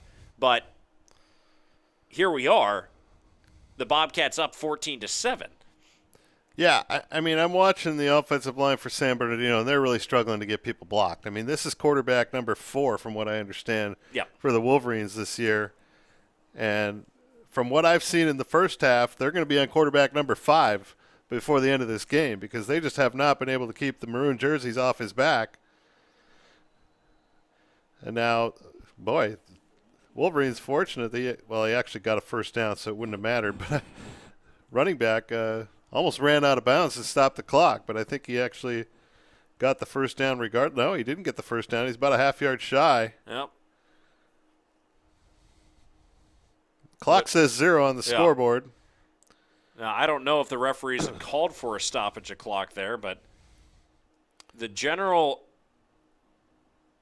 shift of momentum here is that guys are starting to look towards the locker room, and I don't know what the call is at this point. If I had to use one word to describe the first half, Emery, confusion. Yes. How's that? Is that a good word for the first half? Yes, I believe it is, but they will put 9 seconds on the game clock. Because the running back did make his way, and I believe he was touched down out of bounds. That being said, 9 seconds on the game clock here and a first down, and we'll see if they choose to start the clock. I saw the referee wind his arm, though. Yeah. So I don't know. Here we go. And another there's a false flag. start, I believe. Okay, good.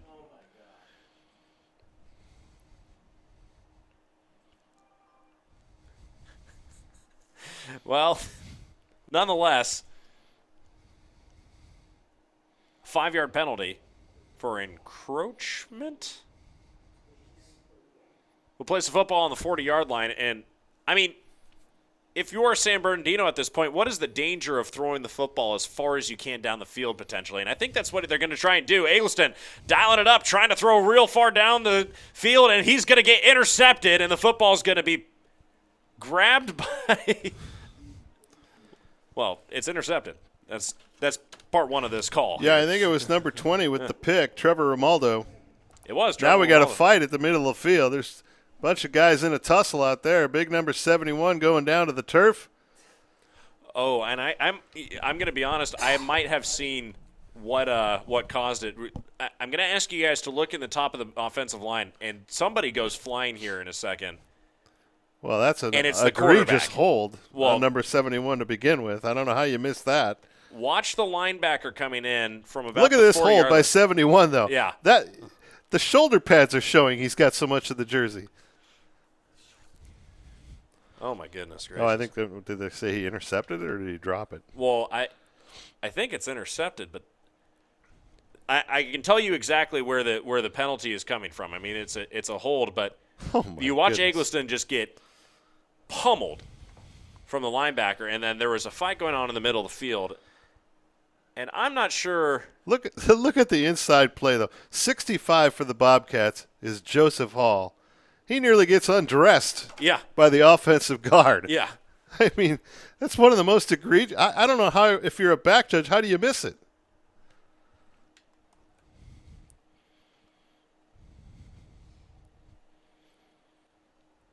And they'll say that the football might have been out. Hard to tell at this point. So they're saying that there are 2 fouls on the play, one by both teams. A roughing the passer.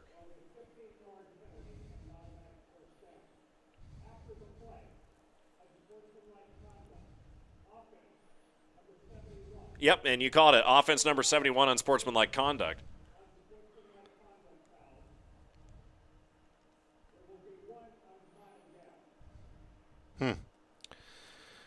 There's one untimed down because the play a half can end on a penalty, so Yeah.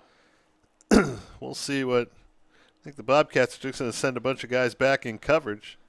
Technically, it's first down for the Wolverines, but they're about 60 yards from the end zone.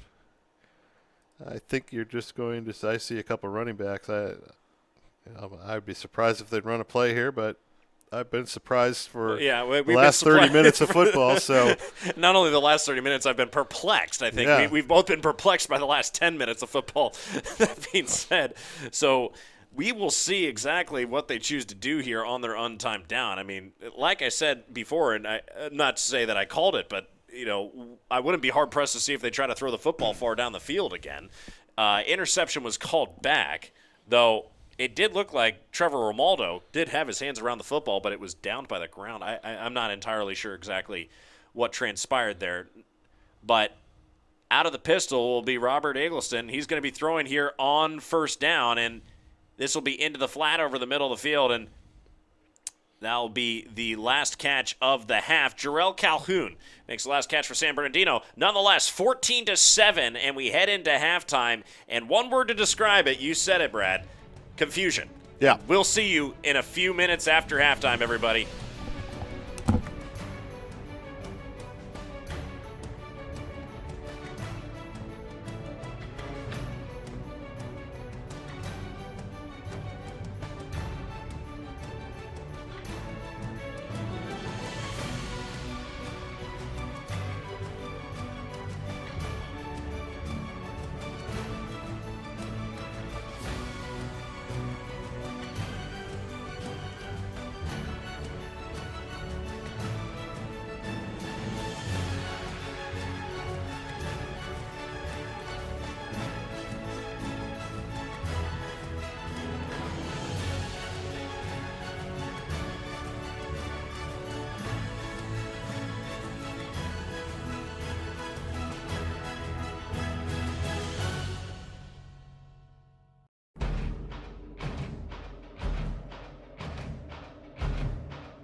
Well, welcome back, ladies and gentlemen. It's time for second half of football. We're here in the third quarter, and we're about to get things underway, and we do.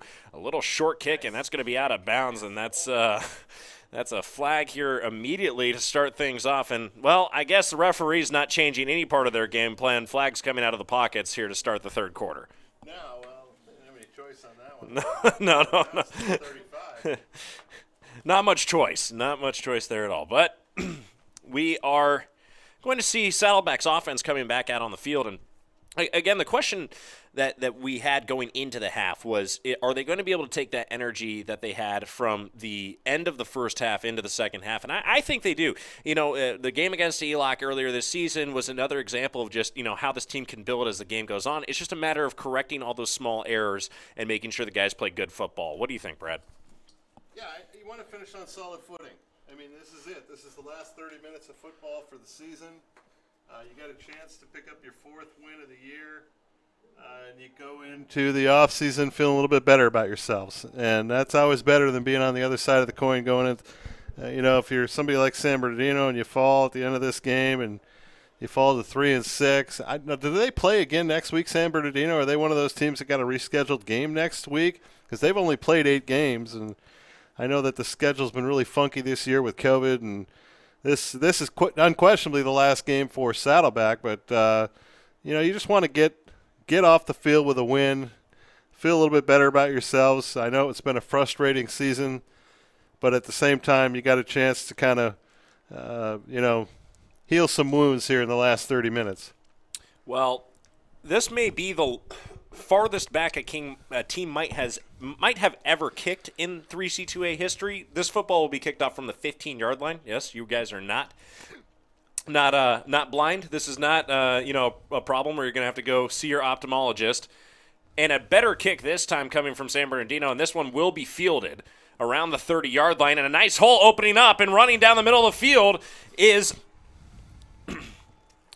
Daniel Stokes, and he's able to make it all the way up to the 30-yard line. And a beautiful return by way of Saddleback College. Yeah, I guess that proves one point. You don't want your team kicking off from your own 15. No. So kicking out from the 15, and it's just so much ground to make up if you're San Bernardino. I mean, and all it takes is getting a couple blocks right, and well, you see Stokes just work his way and cut his way through the kickoff team from San Bernardino. And I'd like to see Stokes get the ball a few more times. He looks like a good athlete, good ability to run. There you go. That's a touchdown. End zone touchdown, and touchdown real quick here from Samuel Hicks, and that was almost way too easy. That is the third scoring drive of one play tonight, Emery. Every scoring drive's been one play. Well, Saddleback definitely came back into this and said that they wanted to make a difference here in the second half, and that was very evident on the return. And here we go. Beautiful connection between DJ Ralph and Samuel Hicks. I mean, that's unbelievable catch and just a nice play up the middle. Good throw by Ralph and good vision by Hicks. He had to look around a defender, went up and got it, and landed in the end zone. Well, the kick is up and good, and there we go. Suddenly you got a 14-point game, don't you, Emery? Yes, sir. 14-point football game, and San Bernardino has to, at this point, I think this is almost necessary for them. They need to respond to that first possession here by the Bobcats. And, I mean, the Bobcats, it really wasn't much of a possession. It was 2 plays, and, good night. Yeah. Well, if you're Saddleback, you have shown the ability to score quickly. Yeah. I mean, at least 3 times anyways. They scored on one play, and really San Bernardino's been their worst enemy of themselves throughout this game. The first 2 scores by Saddleback came off of strip sacks where the defense recovered a fumble deep in, Wolverine territory, and then we had the mess up on the kickoff for San Bernardino, sent them back at their own 15. Saddleback gets a good return all the way around the 30-yard line, and again they score in one play. And so San Bernardino now, they got some things they got to figure out on offense. They got to figure out a way to get their offensive line to protect their quarterback, and it looks like they got a tall task in front of them. Oh yeah. Well, Kicking the football off, and we're underway now for Saddleback's or for San Bernardino's next possession, and a nice return looking like it's making itself, and here he goes, running free all the way down to the 50-yard line and finally being wrapped up and brought down, but that is a beautiful return. Daniel Fortune, I believe, the wide receiver.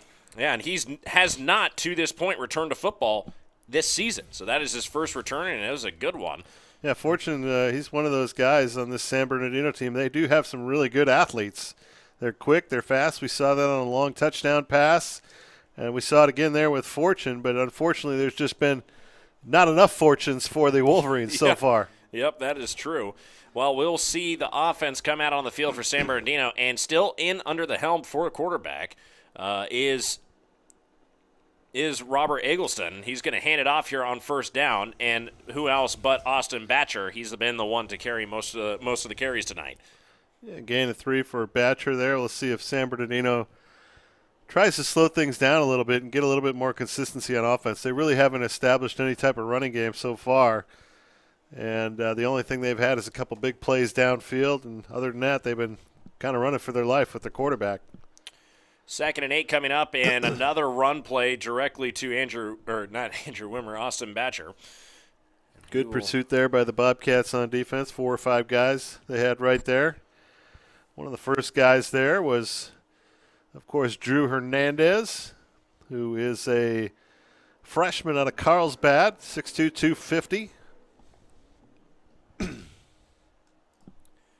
Throwing here on third down and a designed pass towards the far hash, and that's going to be not broken up, but the advance on the play is going to be broken up a little bit, and they're not going to be able to make the line to gain. Now, does San Bernardino go for the 4th down here? And I think they're in enough yardage where it kind of makes sense. Why would you punt the football or try to kick the football, especially when you're down 2 touchdowns? 13:23 on the clock left to go, and they're going to go immediately out of the pistol. 2 receivers to his right, 2 to his left. Eggleston looking over towards the sideline, trying to make things happen here. 20 seconds left on the play clock. Handles a snap, immediately has pressure in his face, and the football is going to be batted up into the air and intercepted. It's picked off. Running towards the near sideline is going to be one player, number 13. Brian Sanders. Brian Sanders. I think about 7 people had their hands on that ball at one point.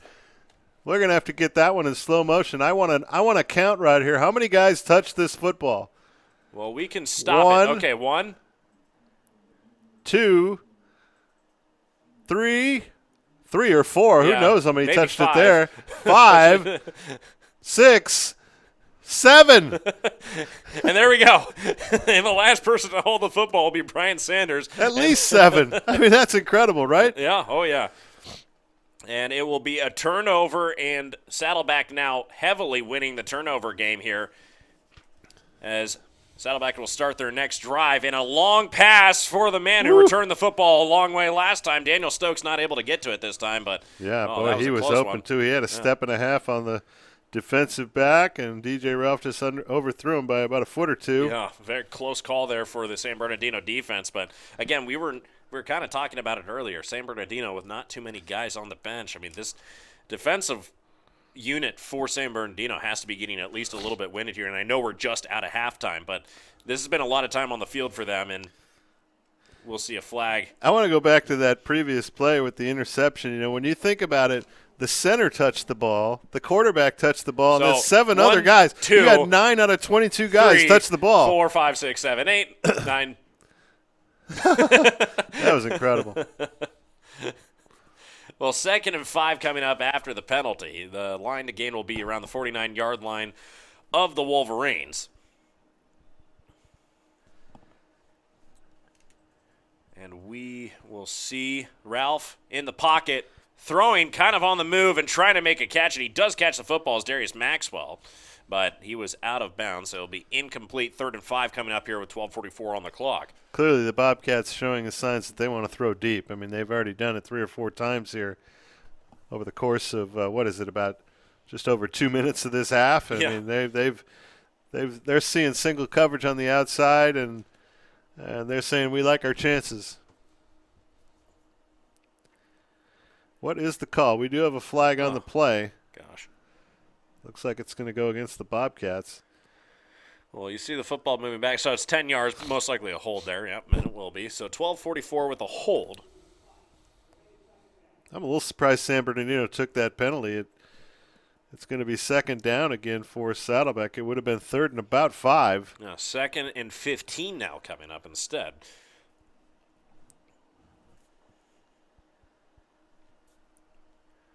Trips to his left, one to his right on the near side. The near side is the short side, and he has his running back to his right as well. Ralph out of the gun. Time to throw here. He's under pressure, but fires over the middle field. Maxwell catches the football towards the center. 5, touchdown. Touchdown Bobcats, and mark it another touchdown. Beautiful job here. 64-yarder again. We just talked about it. Saddleback they found something. They said, you know what, we're going to take some shots. We don't think you can stop us. And now the Bobcats are cruising. They got a chance to go up by 3 touchdowns here with an extra point. Wow, and just Maxwell's just been, finding ways to get open tonight, and it's almost like he's been just on the cusp of making a great play, and there we go. That one was right where it had to be. Oh, beautiful pass. Look at that celebration. So touchdown Bobcats, extra point up, and it will be good. So 28-7, and that is now, I believe, 4 unanswered touchdowns from the Bobcats. The only one disappointing thing about that is it wasn't a one-play drive, Emery. Yeah. We'd had 3 one-play touchdowns, and that one took all of about 4 plays. Gosh, efficiency is now breaking down, I think, at this point. Yeah. Oh, and mind you, still 12:34 left to go here in the third quarter. Yeah, things have gotten kind of out of hand for San Bernardino, and now the Bobcats have them on the run. And if you're San Bernardino now, you're kind of running out of options. Imagine that. There are Bobcats chasing Wolverines. What an image that must be.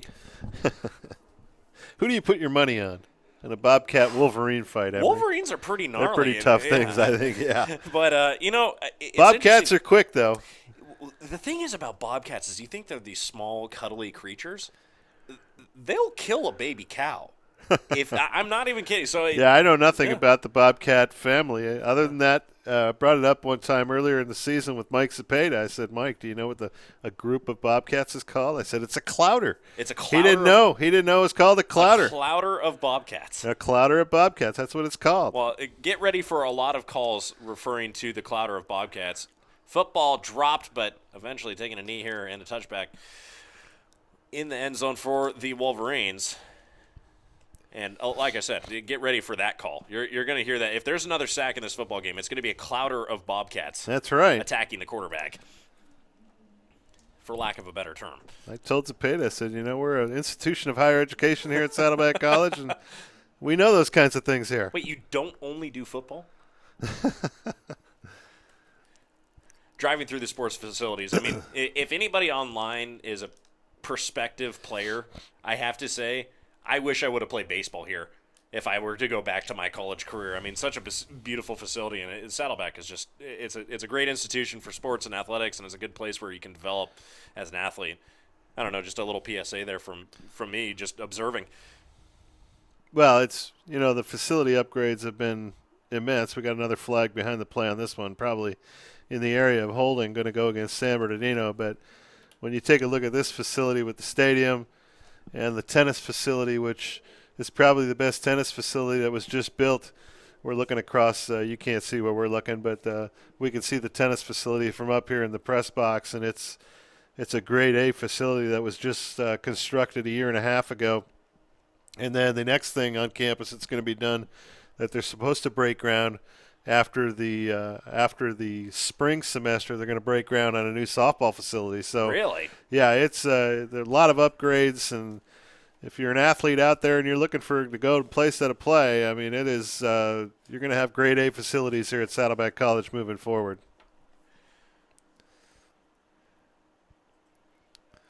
Long throw down the middle of the field, almost intercepted. Oh my goodness gracious! Yeah, one-arm attempt by Trevor Romaldo. He had a shot at it. And you guys will get a great look at this on the ground. Oh, yeah.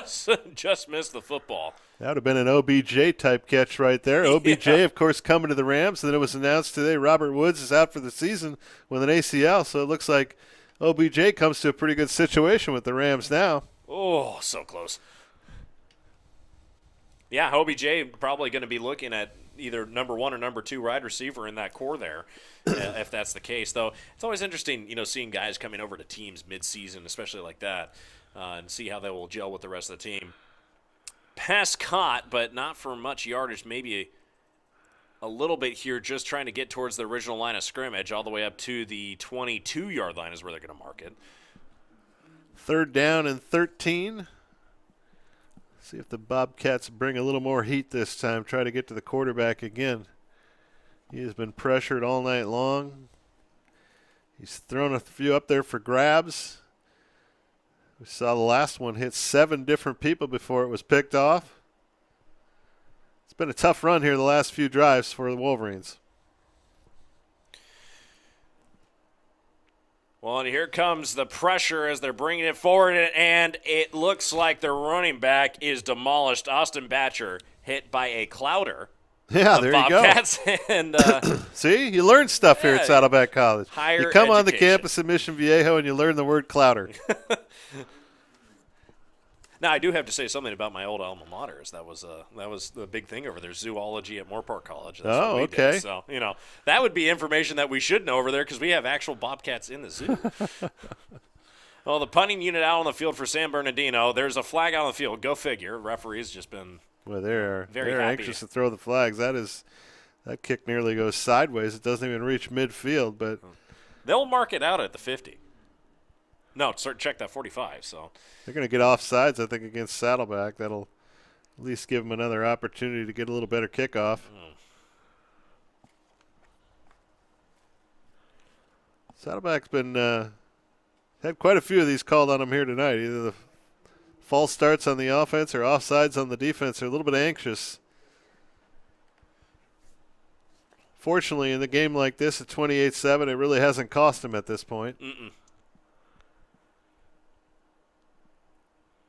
Well, do you think they'll bring the offense out on the field and try to go for it here on the 4th down? I think they're going to take the 5 yards and re-kick it. I'm not sure that's a smart idea. Oftentimes, it's really tough to get those gunners and everything to run down the field for a second straight time. I wouldn't be surprised if Saddleback had a big kick return here. Wow, and this kick will be high up into the air and, longer than the last kick, but only down to the 37-yard line. So that's where the Bobcats will take back over. Yeah, it's going to end up being about a 36, 37-yard punt, so it ended up working out for San Bernardino, but they were kind of fortunate. A lot of times you'll see the guy get off a line drive punt on something like that, and here you have all the gunners and the guys running down the field. They're already winded because they already did it once. Yeah, you get to do it twice now. Yeah, you oftentimes will see a big return by the return team on that. And that's the equivalent of like an 80-yard sprint twice, so go figure in pads and helmets. But these are some of the premier athletes in the state in regards to junior college athletics. And here we go, direct snap, and the football's down on the ground, and it might be recovered here. We'll see what they call. They're going to call it down. It's a new quarterback in the game for Saddleback. I believe it's Nick Hill back in there. It is a number 10, so Nicholas Hill. Man, he chooses to keep it, and he just... Yeah, I didn't see where the ball came out there. He didn't secure the football, and it actually went off of the back of his offensive lineman. Did they not call it a fumble? They didn't. They did not call it a fumble. Was he down? Let's see. No, the football comes out right here. Yeah, that ball is out. That's a tough break for the Wolverines there. It should be San Bernardino football. Well, another quarterback keeper here for Nicholas Hill. And he'll get a gain of about 2 yards, so 3rd and 6 coming up here. Looks interesting. It looks like they're giving Hill some snaps. It's the final game of the year. But Ralph is back out on the field. Ralph is back out on the field, so they give Hill a couple snaps, and then they bring back DJ Ralph when they got a 3rd down situation. See if they take another shot downfield.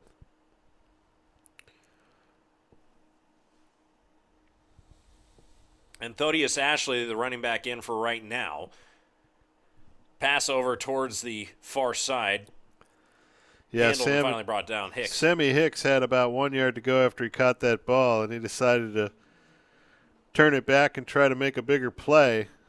And unfortunately, San Bernardino, the player, the safety, stayed with it and stopped him a couple yards shy, and now the Bobcats are going to have to punt it away. I'd like to see Hicks just catch that ball and turn quickly and dive for the stick. Well, another turnover. Well, football moving to the other hands of the other team, more or less. Coming by way of a 3-0 now, and a high snap, and it's going to be recovered and kicked quickly, and a beautiful job to recover and kick the ball. And this is an unbelievable recovery. Tell you what, that's a heck of a play by Dylan Widener right there. I mean, you know, San Bernardino was looking at potentially turning the momentum in this game. Bad snap goes over Widener's head.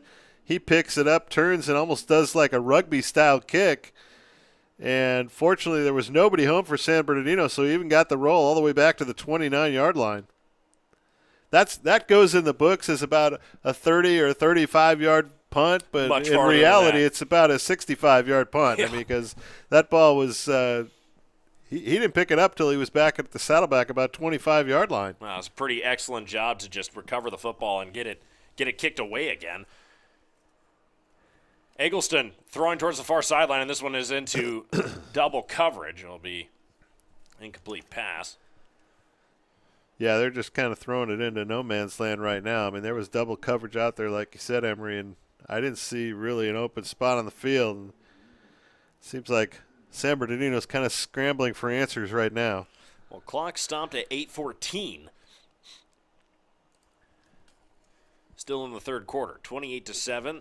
Looking over to their sideline, got 17 seconds on the play clock. Eggleston, two receivers to his left, two to his right in the pistol formation. Here comes the pressure from San Bernardino. Not a lot of time to throw, and he's going to choose to keep it. Runs forward, and he's going to be hit hard. Oh, my goodness. Ouch. Slow to get up. That one hurt up here. That was a good hit by Mason Young right there. And you're going to have a real nice angle of it right here. This is one he's going to feel in the morning right here. Takes it right in the thigh pad, if I'm not mistaken. Watch this. Boom. That is textbook right there by Mason Young. You get 5 stars on that one. Goes straight for the hips. I mean, that's what we were taught when we were kids, you know. Tackle a guy around the hips. Nobody likes to get hit in the legs. No. I mean, that was just a really good job of. Number 60 is down on the turf, and he's going to hobble off the field, so San Bernardino going to have to round up another guy up front. And for a team that looks like they're kind of hurting for bodies, they're going to be searching the sidelines high and low to find another guy. Yeah. The question is who's the next man up, and unfortunately, I don't think the offensive line gets much bigger in their depth chart. That one guy's running onto the field now. Looks like 61. He's a big guy. Big number corrected. 61 comes out there. That's Tarek Abradaha. They list him at 6'1", 280. I think that's a misprint. Eggleston running out towards the far sideline. Looking for a connection. He does. He finds it. It's thrown to Kevon Johnson. He's been the recipient of a couple different passes tonight, and so they will move the football and move the chains. It's a good play right there by the kid. Made a nice pass. Finally got a guy open out there in the soft spot in the zone. Delivered a strike. First down. Wolverines move the sticks. Line to gain will be the 44-yard line of Saddleback. Slot receiver in motion. He's going back to his original spot. Eggleston out of the gun, rolling out towards the near side. He's going to be pursued by one. He's going to choose to keep it. Running towards the near side. He's going to be hit and brought down. He's hit hard again. I mean, gosh. Yeah. This guy Brian is Patterson is upset with himself. He misses the tackle initially. Watch it right here. That's Patterson coming in, 49, and he's saying, oh man. So close. Oof. It's a good tackle right there by Angelo Rooks. Good pursuit. 2nd down and 5 coming up, and they choose to hand it off. And a nice gain and run forward is Austin Batcher. So he'll move the chains again all the way up to the 40-yard line. So here we go. This is really the best drive San Bernardino's had all night long. I mean, it's complete. Yeah. I mean, they've moved the sticks a couple of times, and they've mixed in the pass and the run.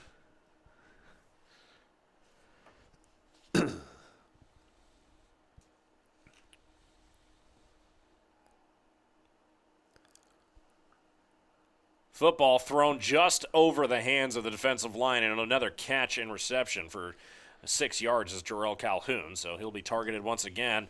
It'll be 2nd and 2 coming up here from the Bobcats' 34-yard line. This is really what San Bernardino needs to do. They need to try to methodically move the ball downfield. You can only take so many shots before the defense is suddenly sitting on it. Yep. Run play towards the outside. Austin Batcher has another first down, and it's all the way up to the 26-yard line. Another good play here from scrimmage. Yep, just a simple little run to the right. He bounces it outside. 50 gets outside, makes a block,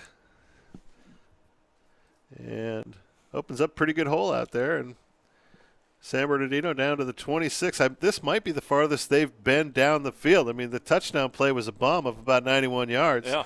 I don't recall San Bernardino ever being inside the 30, 35-yard line, do you? Well, if they make it down to the red zone, that's for sure the first time they've been to the red zone. Yeah, one time on their first drive, remember they had the long play along the sidelines. Yeah, but this is the farthest they've definitely been down the field. But first play in this series will go for a loss of yard. It'll be 2nd and 11 coming up here from the 27. So I believe you're correct. This is the farthest they've been down the field. And certainly, they're on the doorstep, if you will, to potentially score a touchdown here. But that being said, the defense has been very, very good and well composed in these kind of short situations. Eggleston running for his life again, chooses to keep it. He's past the line of scrimmage. He's going to run down towards the 17-yard line where he's finally knocked out of bounds. And remember, that's another just knockdown and hit the quarterback's going to take. Yeah, he's taking a lot of shots. I mean, at some point I'd like to see my quarterback get down a little bit, go into his slide. But another solid play, 3rd down and 1 for the Wolverines. Yeah. So clearly they've gained for 10 yards. It's been a lot more conservative drive here. I think they've said, we're down 28-7, 3 touchdowns. We really haven't had all but one play the whole game. And, we're putting our quarterback in a tough situation. Intercepted. Uh-oh. This football's intercepted, and that was just to end the drive, exactly what you expect from the Bobcat defense. Juan Lua, defensive back, comes over and makes the interception. Beautiful play. Yeah, again, San Bernardino tries to take a shot downfield, and they pay a price. They keep doing it and keep hurting themselves. They had so much success underneath and then running the football and try to take a shot and just off the mark. Juan Lua, though, good play. Steps in front of that one, picks it off, and the Bobcat offense coming back onto the field. And Eggleston just throws into triple coverage again. It's hard to understand exactly what the play design there and what you're looking for, because at the end of the day, it's like you can only throw. You only want to throw towards your jerseys, but when it's one guy amongst 3, it seems like it's pretty poor odds. And at that point, you kind of have to have the foresight to look down the field and look at other options. Yeah, well, it was 3rd down and 1, wasn't it? Yeah, how about just running and getting the first down? Yeah. Well, a handoff on 1st down, and we have a new quarterback in the game here. Owen Easley was the man to hand the football off, and running the football is Anthodius Ashley. I think we saw Easley a little bit earlier in the game. It seems like they've now been in a strict rotation of 3 different guys here if you're the Bobcats, giving everybody a shot here on the final night of the season. So Easley hands the football off on 1st down, and it's a 1st down again from the 39-yard line. Ashley, the ball carrier again, and he holds on to the football, but it was being grabbed at by the defensive lineman over there for San Bernardino. I'm trying to get a number on the jersey.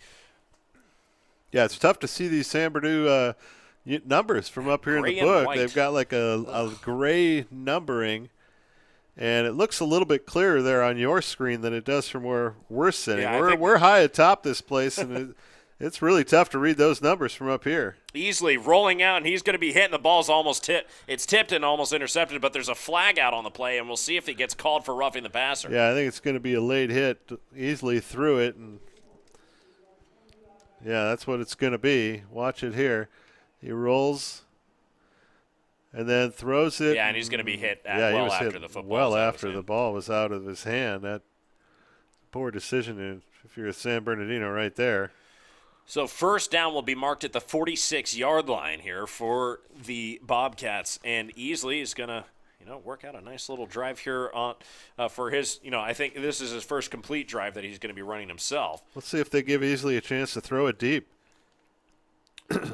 Out of the gun, looking to throw downfield. He has a little bit of time, but he's going to be pursued, makes a nice little move, and throws towards the near side, and he was intending the pass for Bowden Groen, and you were bringing him up a little bit earlier. That's the tight end for the Saddleback. Yeah, that was a really nice play by Owen Easley. He had trouble all around him, and he managed to find a way out of the pocket and almost made a play, but it looked like 3 or 4 times he was going to get sacked, and he just kept finding little peaks and valleys in that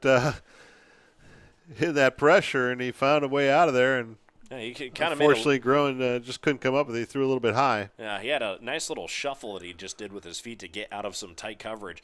Easley, time to throw here in the gun. He's going to be pursued, and he's going to run out of the pocket. It's going to choose to keep it here on second down, and a nice little gain. That'll be a gain of 7 yards, it looks like. Maybe, mark it 7 all the way down to the 39-yard line. Yeah. 2:43 on the clock to go.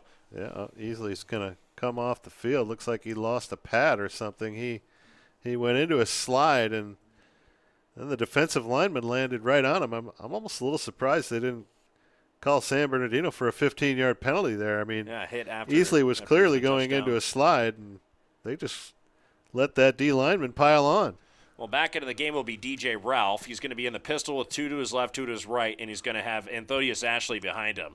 He'll take a second to stop and look at the sideline, but he's got 6 seconds on the play clock here, and he'll move Ashley to his side. Ashley to his left, handles the snap, looking to throw here on third down. Hits his tight end along the near side, and we'll see if they have enough for a first down, and they'll mark him all the way down to the 35. It's a touchdown and a catch by Bowden Groen. Yeah, Groden had the first down, almost looked like he tried to make a move to pick up more and went backwards, but fortunately they gave him his forward progress and marked it a first down. 151 ticking down. Easley still hasn't come off of the sideline. And the referee are going to blow the whistle, and we'll see. San Bernardino calls their first time out of the half. Yeah, I think they're gassed. I mean, we've now reached nearly the end of the third quarter. You look over at the sidelines, and there's not a lot of guys to come in and play. And they've spent a lot of time on the field here over the last 20, 25 minutes of the football game. I think they're running out of bodies. It's a tough game to play, especially at this level, when you don't have that many guys. I mean, it wouldn't be rare to see a high school team with this many guys, but when you're playing against, college-level football players and some guys who basically have the opportunity to go play at the 4-year level the next couple of years and stuff like that, it will start to wear you down, especially after 3 quarters of football. 1:44 left on the clock here, and San Bernardino will slowly jog back onto the field. Ralph with a delay snap again. And I think we mentioned earlier in the day before the game started, the people here at Saddleback honored Steve Crapo, the longtime defensive coordinator and assistant coach for the Bobcats, coaching in his last game here tonight. The defense has played well again here tonight in his final game as the D coordinator, and certainly would like to say thanks, Steve, for all your work here. He's been a coach now for 22 years. He played at Saddleback in the late 70s. He's been a Saddleback football guy through and through for more than 4 decades now, and he's had a wonderful career here at Saddleback. A lot of guys have gone on, gotten 4-year scholarships. Hundreds of guys had a few guys ended up in the NFL, and it was nice to see him sent off in the right way. And his defense has played well here tonight. They've given up just 7 on the one big play, but they've been all over. And they've got a couple sacks tonight as well. And I mean, it's been a monstrous front 4. Well, I didn't want to break up the conversation there, but did you know that we had a flag on the last play? I did see that. They called something way down in the end zone. It was pass interference. I'm not sure if the football was catchable. That being said, football will be placed on the 20-yard line. First play goes for no yards. It'll be 2nd and 10 coming up here. Yeah, that was Bowden Groen there, the tight end running a quarter pattern. We had talked about the tight end earlier. Maybe get him more involved in the offense. Well, Groden's a good-looking player, kid out of Mater Dei. And they'll go back to 4 receivers. And they will check to see the defensive coverage again. I've not seen easily come back out onto the field. It's still DJ Ralph. The quarterback will choose to keep it, fakes the toss, and he's going to be end over end. DJ Ralph keeps it, picks it up to the, I think I'm going to put it about the 14-yard line. It'll set up 3rd down and 4 for the Bobcats.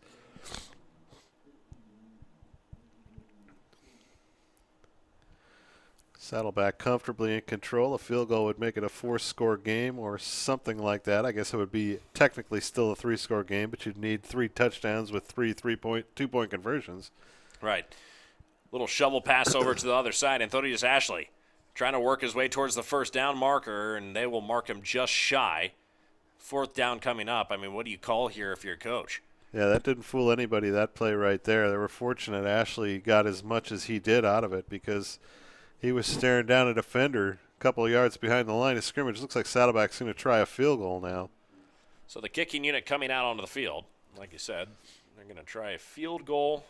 It's going to be Justin Kaplan, the kicker, and Dylan Widener will be the holder. So Kaplan looking at what would be about, well, we'll mark it 29 yards. 29-yard field goal attempt is up and off the right post. Par. So it's off the post, and that's going to be no good. Coming up. So a lot of guys standing around, though. Is there a flag on the play? Oh, I mean, I wouldn't be shocked at this point. Why not?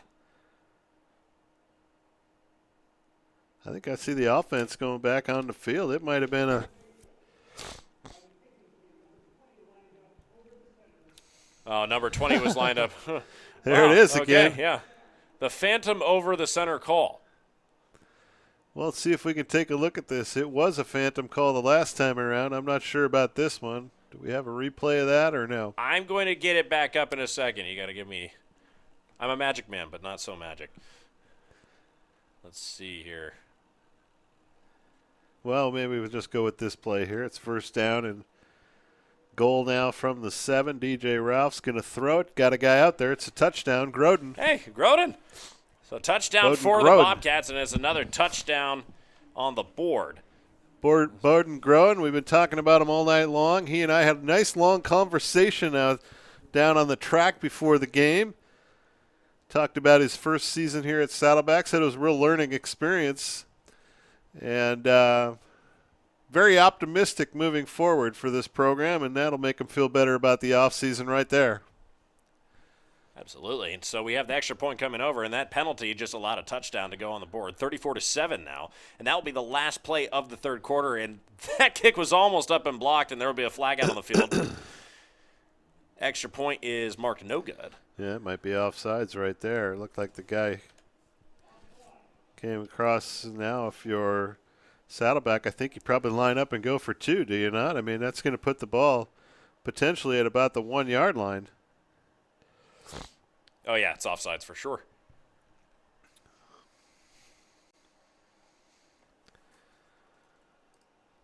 What are the Bobcats going to do? Looks like they're going to try and just kick it again.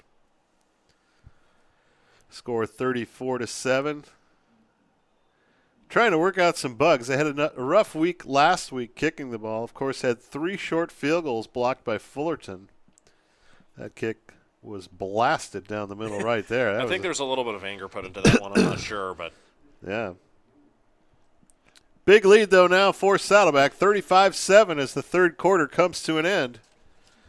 Yeah, we'll take a little break here, and we'll come back in just a moment here, everybody. You're watching Saddleback College Football on SoCal College Sports.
So we're back after that short little break. It's now the fourth quarter, and San Bernardino will be receiving the football once again as the Bobcats have taken a 35-7 lead, and that's a lot of touchdowns at this point that are unanswered.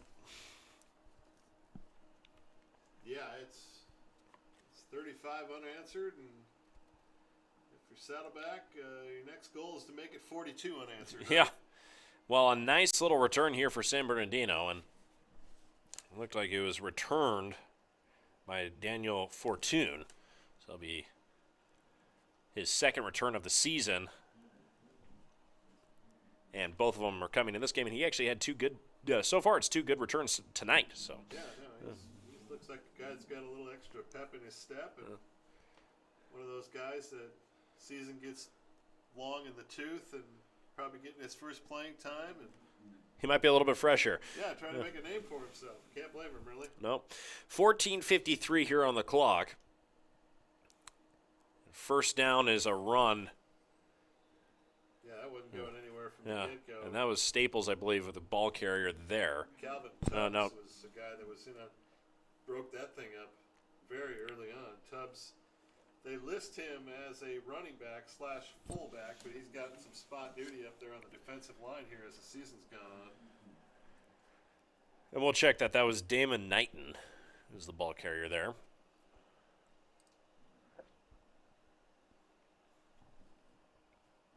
It's still Robert Eggleston as the quarterback for now. Looking to throw long here along the hash, and that's going to be caught. And good yardage for Kevin Johnson. He's going to be brought down around the 15-yard line. So here's our description so far tonight of the San Bernardino offense. If at first you don't run the football for much yardage, throw it really long down the field, and eventually you'll get a pass for, 40, 50 yards. Yeah, it wasn't bad coverage there. It was actually pretty decent coverage. The ball was just thrown where it had to be thrown, and unfortunately, there's only been a couple of those here so far tonight for San Bernardino Valley. They keep trying it. They keep going to that well. But it's tough to complete a long bomb pass in this game, especially when the other team knows that you're going to go for it. Right.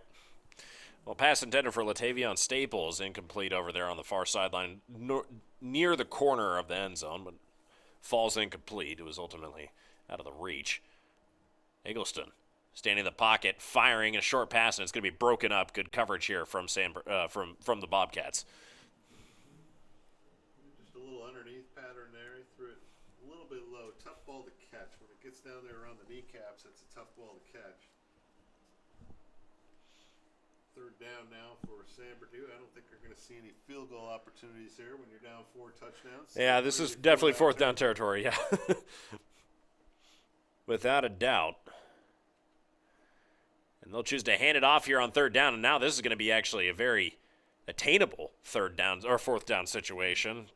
It was Damon Knighton on the carry there, and he gets a nice little gain for 6 yards. So 4th and 4 coming up from what looks to be the 11-yard line. Line to gain will be the 7. See if the Bobcats can get a stop for defensive coordinator Steve Crapo. Talked about him a little bit ago, coaching his last game. Well, here comes the pressure. Eggleston throwing the football up in the air, and it's going to be broken up, and a beautiful job by the defensive line. And Eggleston just gets absolutely hammered again, and he is down on the field. Yeah, it was Juan Lua back there in coverage again as Eggleston tried to throw it back the other direction.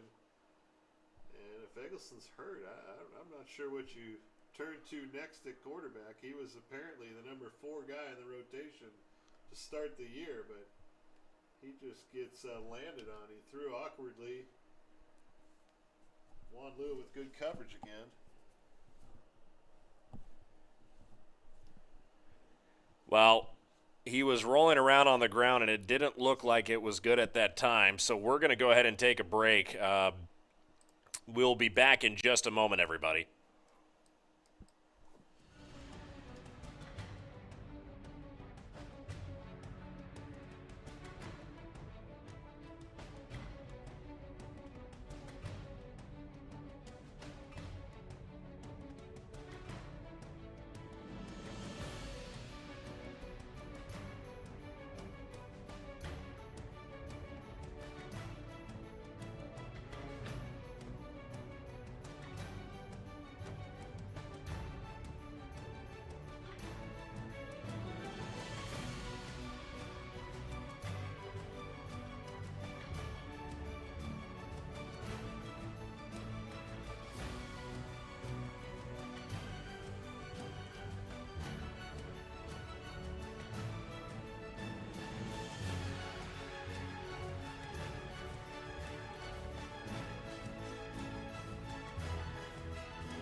Well, we're back after the injury timeout. Now, Eggleston has been walked off of the field, so he got up on his own power. We're not sure exactly whether or not he's going to be able to continue in this game.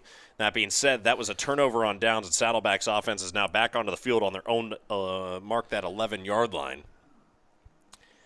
And we will see Saddleback's next possession of the game. Looks like Owen Easley back out there, quarterback for the Bobcats. Thaddeus Ashley, I think, at running back. Oh, Easley's back in the game. Throwing here on first down, and he hits Samuel Hicks, and Hicks is fighting for more yards, and he's able to make it all the way down to the 14-yard line. A little gain of 4. That's, it's a pass in the scorebook, but it's really serves as an extension of the running game right there. That's just a quick little pass that's only going to get you 4 or 5 yards, but it gets you off your own end line and gives you a little breathing space. So 2nd and now 7 coming up here for Easley. Easley out of the pistol, fires over towards the far sideline, and he's going to hit Hicks once again, and Hicks is just fighting for all kinds of yards. He reaches out and he gets the first down. Hicks ran about 35 yards and moved about 6 yards. Yeah. Unfortunately, they don't count those left to right yards here in football, but it kind of goes to show exactly how much these guys do run in football when it comes to those routes. It's not just a 10-yard, gain or whatnot. It's a 15-yard running play for the wide receiver. Easily trying to get the defense to jump off sides. He doesn't. Clock is running here, 12:09 left to go here in the football game. Easily throwing on first down, and he's going to catch Hicks once again, and Hicks is going to be catching the first 3 passes of this series, and he's now down on the ground. Tell you what, he was very fortunate right there. Trey Williams stepped in front of that ball, and he was shaking his head afterwards. He wanted an interception. See if we can get a replay. Watch number 1 come in here for San Bernardino. That was no, we're not going to see it. You see number 1's reaction I'll there. I'll get it. Here we go, right here. Look at this. Oh, it was tipped. Hicks does a good job of holding on to the football. Yep. Well, you're going to see Hicks come off. Client Coates and Daniel Stokes checking in here. Easily throwing here on 2nd down. Throws towards the near sideline. He hits Yasir Berry, and Berry wiped out. He was trying to catch his footing and break back inside. He thought he had some space to still be running, but the turf got a hold of him. Turf monster. There you go, right here. Watch this. Tries to break it inside. And, I don't think it's raining outside here in Southern California, I'm going to be honest with you.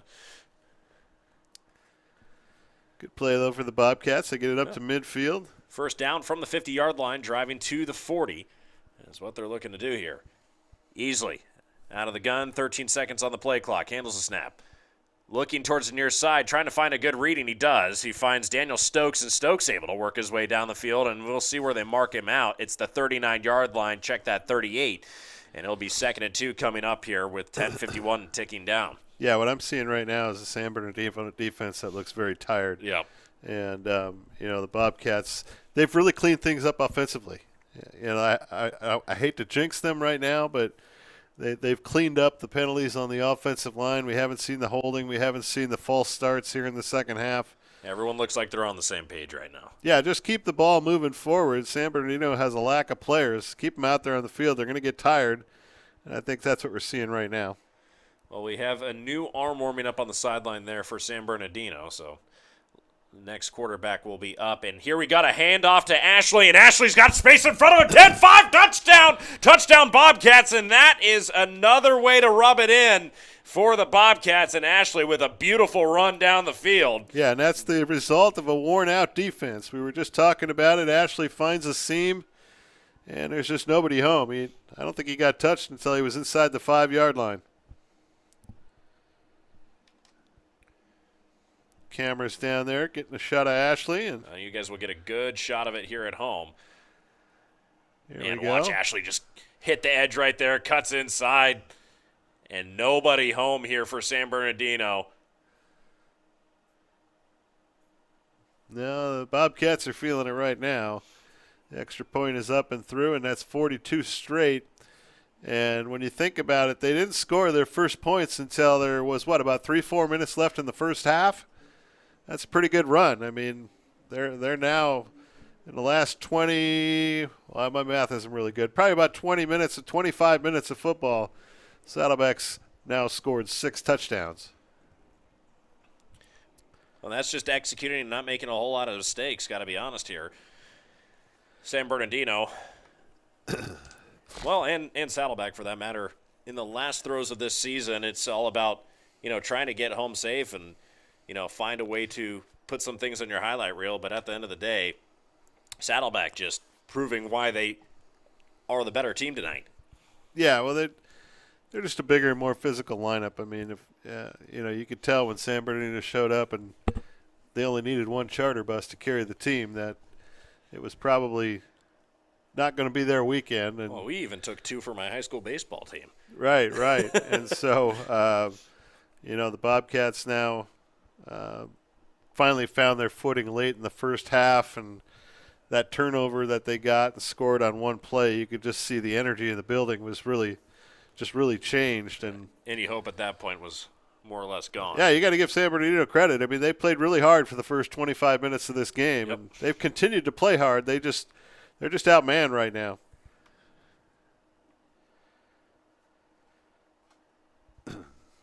So the question will be, who is the next quarterback to come out onto the field here for San Bernardino as the touchback is called?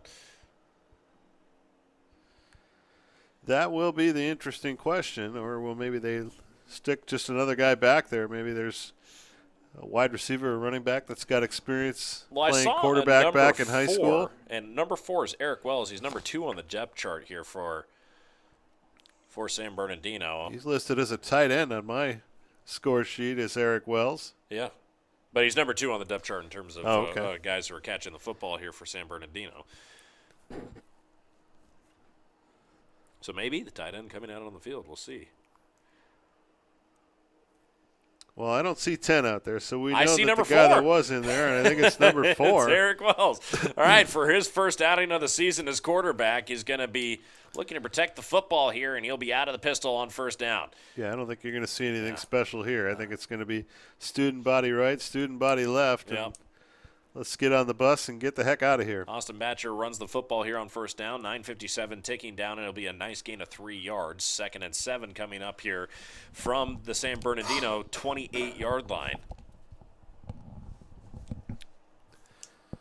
So clock running under 10 minutes. Yeah. First play from scrimmage. Eric Wells does a good job of handing the football off. Hey, you didn't get hit. That's all I know. It's a win. It's a win in your book if you're the quarterback and you don't get hit. Wells, out of the gun. Hands it off here on 2nd down. Batcher working his way towards the far sideline. He's going to be hit and blown up. A number of Bobcats just tackling him. Most importantly, that clock will continue to run here. Good, tough running, though, on the part of the kid. I mean, he hasn't given up on the game yet. 2nd, 3rd, and 4th effort on that run, as there was a lot of Bobcats surrounding him, and you got to give credit where credit's due. The kid at running back, was it called, how do you pronounce that? Batcher? I've been calling him Batcher all night long, so I hope I'm enunciating it correctly. He's going to throw it long, and he has an open receiver, but he overthrows him. Oh, my goodness. Wow, the kid's got a cannon of an arm. I want to say, Eric Wells, he was standing around the 23-yard line when he threw that football. That ball landed inside the 20. He threw it about 58 yards, 57 yards, something like that. Cow. Yeah, he's standing at the 21-yard line. Let's see where this thing lands. It lands on the 20-yard line. Oh, my goodness.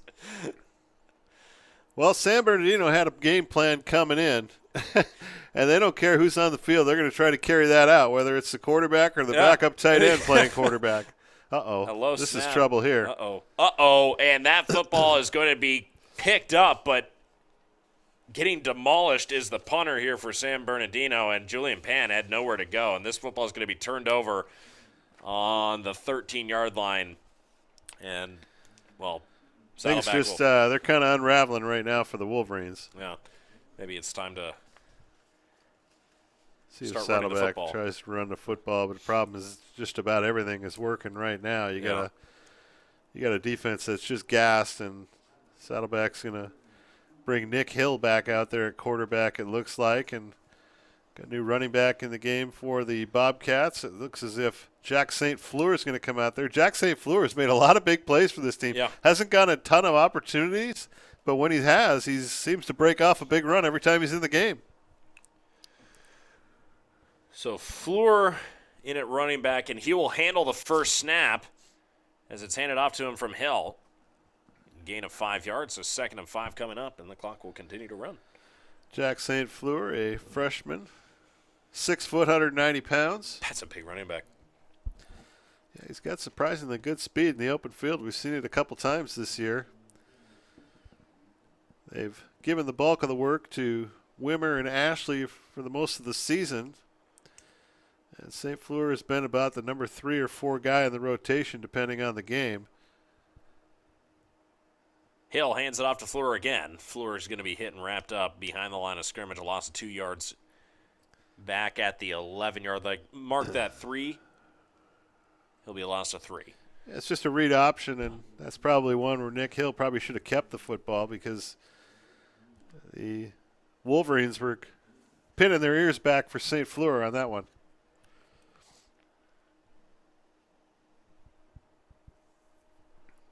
Under 8 minutes here. And Hill out of the gun. Play action. Rolling out towards the near side. Fires to the end zone, and that's going to be incomplete. Thrown out of the back. Yeah, I think that one was intended for Brian Shearer. Yeah, Brian Shearer. We saw him on a kick return earlier in the game. Shearer kind of lost his footing, but I think the ball was going to be over his head regardless. Watch, he kind of loses his footing here as he's getting ready to go and catch the ball. Oh, we're going to miss it there, but I think the ball was probably out of his reach regardless.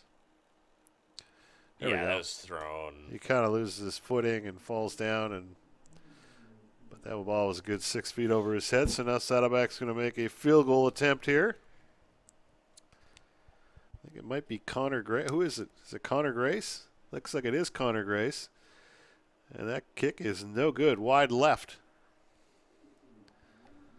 91, Connor Grace. Oh, so misses the field goal attempt.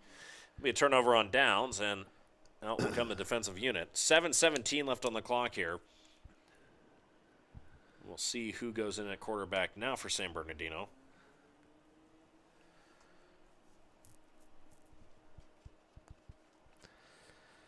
Well, I think they're probably going to put the same kid in there, and I think that the night is probably finished for Eggleston. We haven't seen any signs of him getting back on the field. I can't see over there on the other sidelines to see if he's getting worked on or if he's gone to the locker room, but he was holding his shoulder when he went off that field pretty good. Well, they run it on first down. It was to Damian Knightman. I'll check that. That's number 21. So Thaj Stevens Nguyen. Or is it Win? I think it's pronounced Win. 5'8", 165 out of Gary. Doesn't specify. I'm wondering if it's Gary, Indiana, or if there's a Gary in California. I'm not familiar with Gary, California. Have you ever seen that before? I don't think I have. I traveled all over California. I don't think I've seen a Gary, California, but California's a big place. It is. That's what I've heard. Running here on second down and 11. It's going to be second down and more than that. Eric Wells just going to call his own number right there. I mean, isn't it the dream to get the football snapped to you and just run for 100 yards? Or at this point, it would have been 80, Eric Wells is 81. He's a big kid. Yeah. 6'6". Marked 6'6", 250. Sophomore from Pacific High School, California.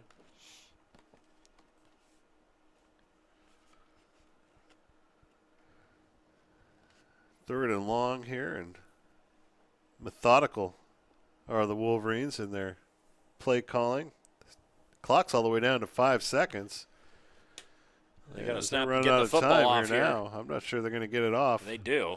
Referee had the flag in his hand, and the pass is incomplete, and you're going to see a flag come flying in here at the last second. So yeah, that's a good call. The Bobcat was there just a little bit early. It was Richard Cruz just missed his timing there. The wide receiver was coming across the middle, Jarrell Calhoun, and it was Cruz getting there just a little early. Let's see if we can see it there.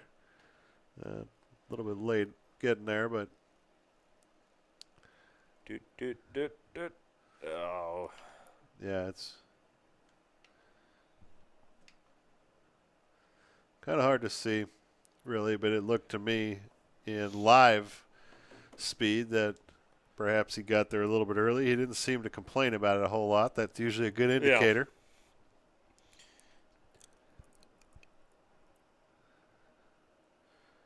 Handoff here on first down. That is going to be Taj Stevens' win again.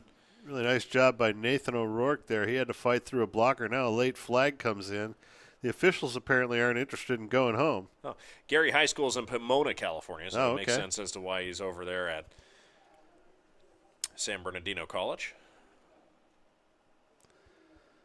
It's a 15-yard penalty, I think they just called against San Bernardino. Was it a chop block? I didn't see. I saw personal foul. I didn't necessarily see what the next call was.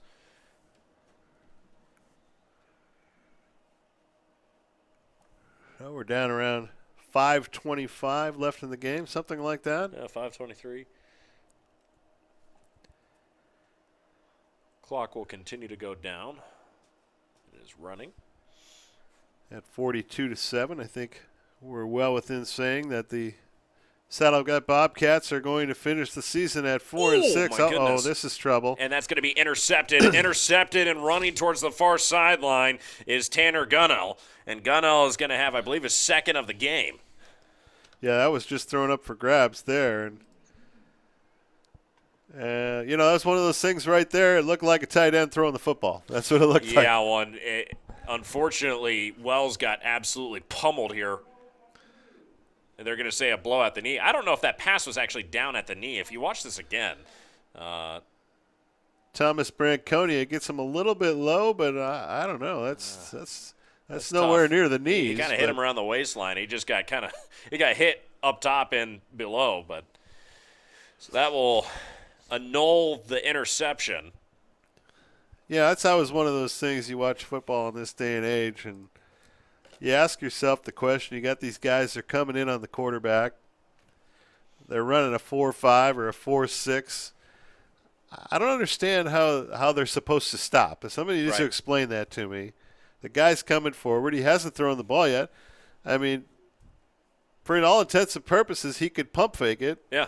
And you can't hit him because you're afraid the flag's going to be thrown on you. Right. I know they're trying to protect players and things of that nature, but sometimes you see rules out there and you just go, I don't know, man. Wynn runs the football up for maybe 6 yards here. Another nice run play for San Bernardino.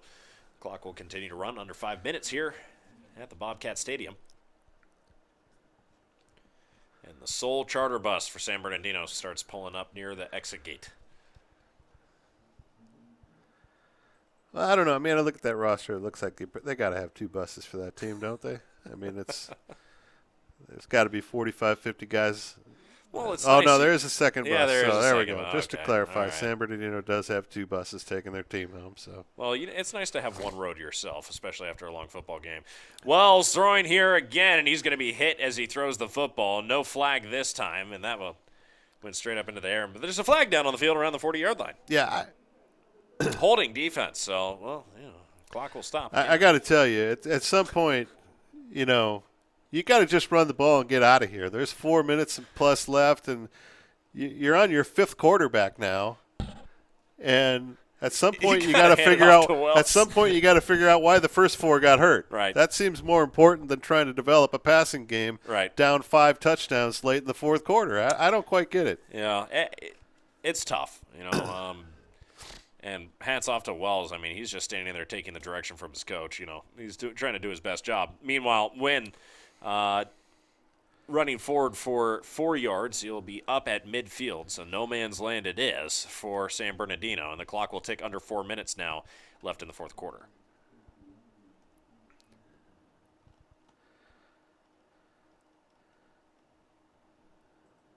Low snap handled by Wells. Wells is going to take it himself, running towards the outside, and he's going to have a lane, and he's going to have a first down and more. Runs all the way down to the 35, and that's a nice forward play here from San Bernardino, and they'll have a first down deep into Bobcat territory. Hey, he's a big kid. He's tough. I wouldn't want to have to hit that kid in the open field. He's like a freight train once he gets moving downhill. Oh, 6'6", 250. I'm 6'8" myself and about 260, 270, and when someone that size hits you, and I've been on the receiving end of getting hit by somebody that size, even at my size, it doesn't even feel good. So, nice, powerful run towards the outside. Wells, shotgun snap, hands it off here to Wynn. Wynn is going to be pummeled at the line. Nowhere to go there. Again, good pursuit by Nathan O'Rourke, the freshman out of Marina. He was in there quickly. A lot of new jerseys on the field for the Bobcats. 14, Caden Robertson is out there. Also, you have 47. That, of course, being Jarrell Coleman. Try to get a few more names out there for some of the parents watching at home. Tyler Hermanson's out there in the game. We've seen Richard Cruz active on a couple plays. Right in the middle of the field, you got 67, Josiah Williams. So a lot of guys getting their puts the man in opportunity motion. Quarterback keeper game. Up the middle. All up to the 31-yard line. I'm sorry. That's okay. You're good. I just wanted to give a shout-out to a bunch. Gavin Robb is out there. And big 99's coming onto the field. That's Eduardo Perez Reyes.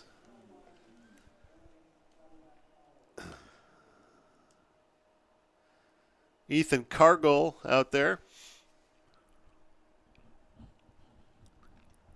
We're under 2 minutes to play here.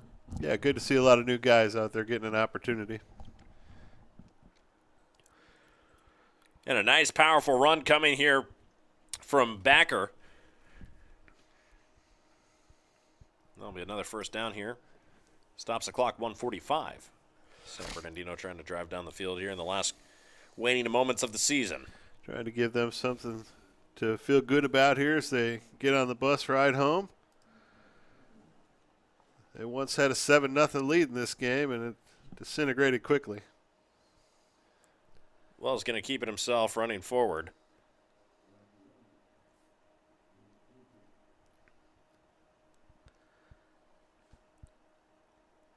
Just going to keep it on the ground, watch the clock run. 1:27.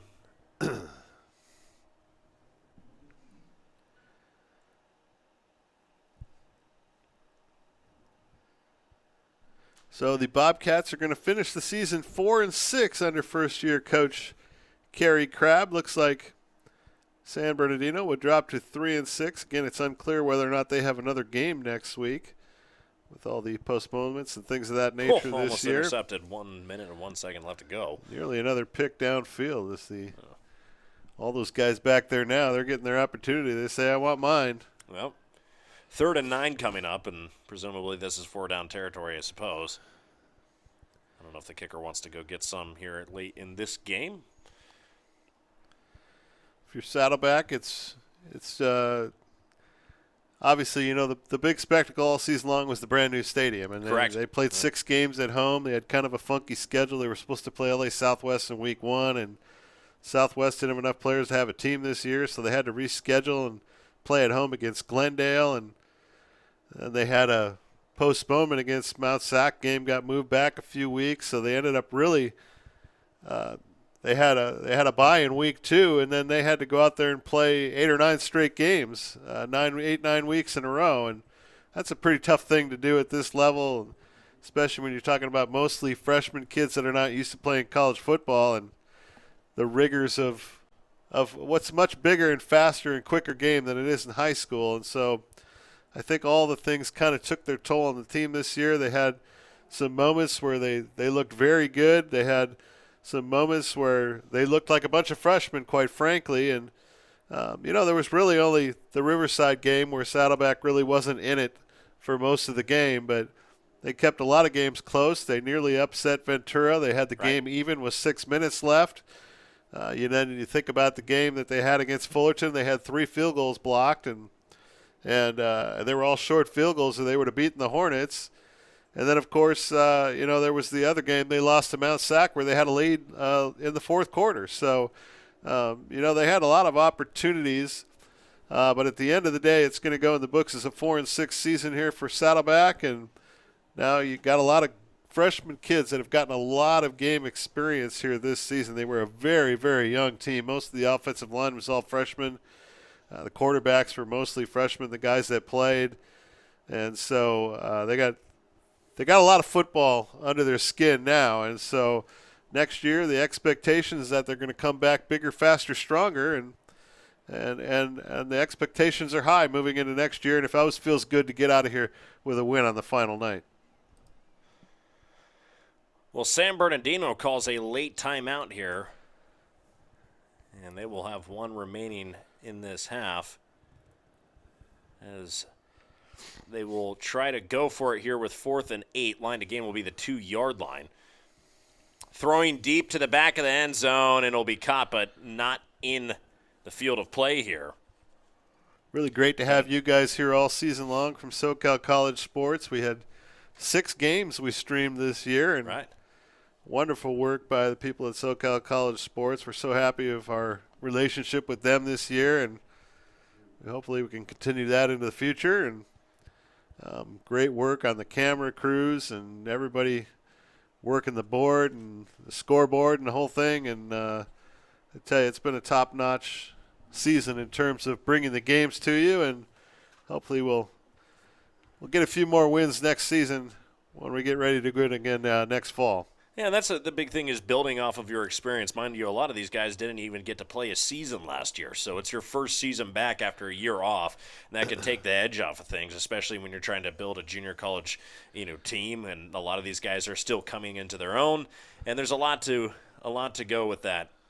Well, yeah, it was. I remember the first game back. All of us, even the people working the game, the broadcasters, everything, it was the first time we'd done a game in a couple of years. Yeah. And we all were rusty at the beginning of the year, Last game we had covered was the state championship where Riverside defeated – I can't even remember who they defeated. But San Mateo. Yeah, San Mateo College in 2019 at that time. So well, that's going to do it. Yeah. Well – easily takes the knee, and the final snap of the 2021 season is handled and dealt with. Saddleback will walk away with a final score of 42-7 over the Wolverines. For Saddleback College and the Bobcats, I'm Emory Johnson.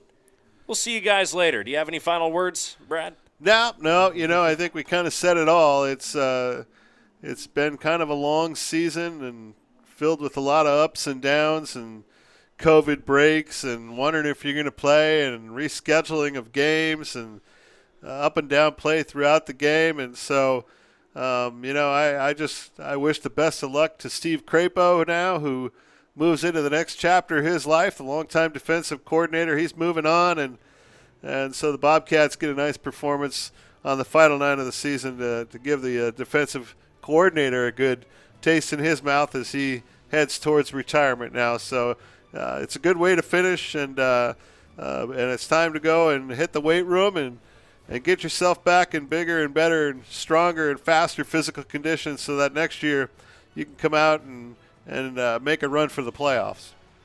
Well, that's going to do it for us here at SoCal College Sports. Final score, Bobcats 42, but Wolverines 7. Good night, everybody.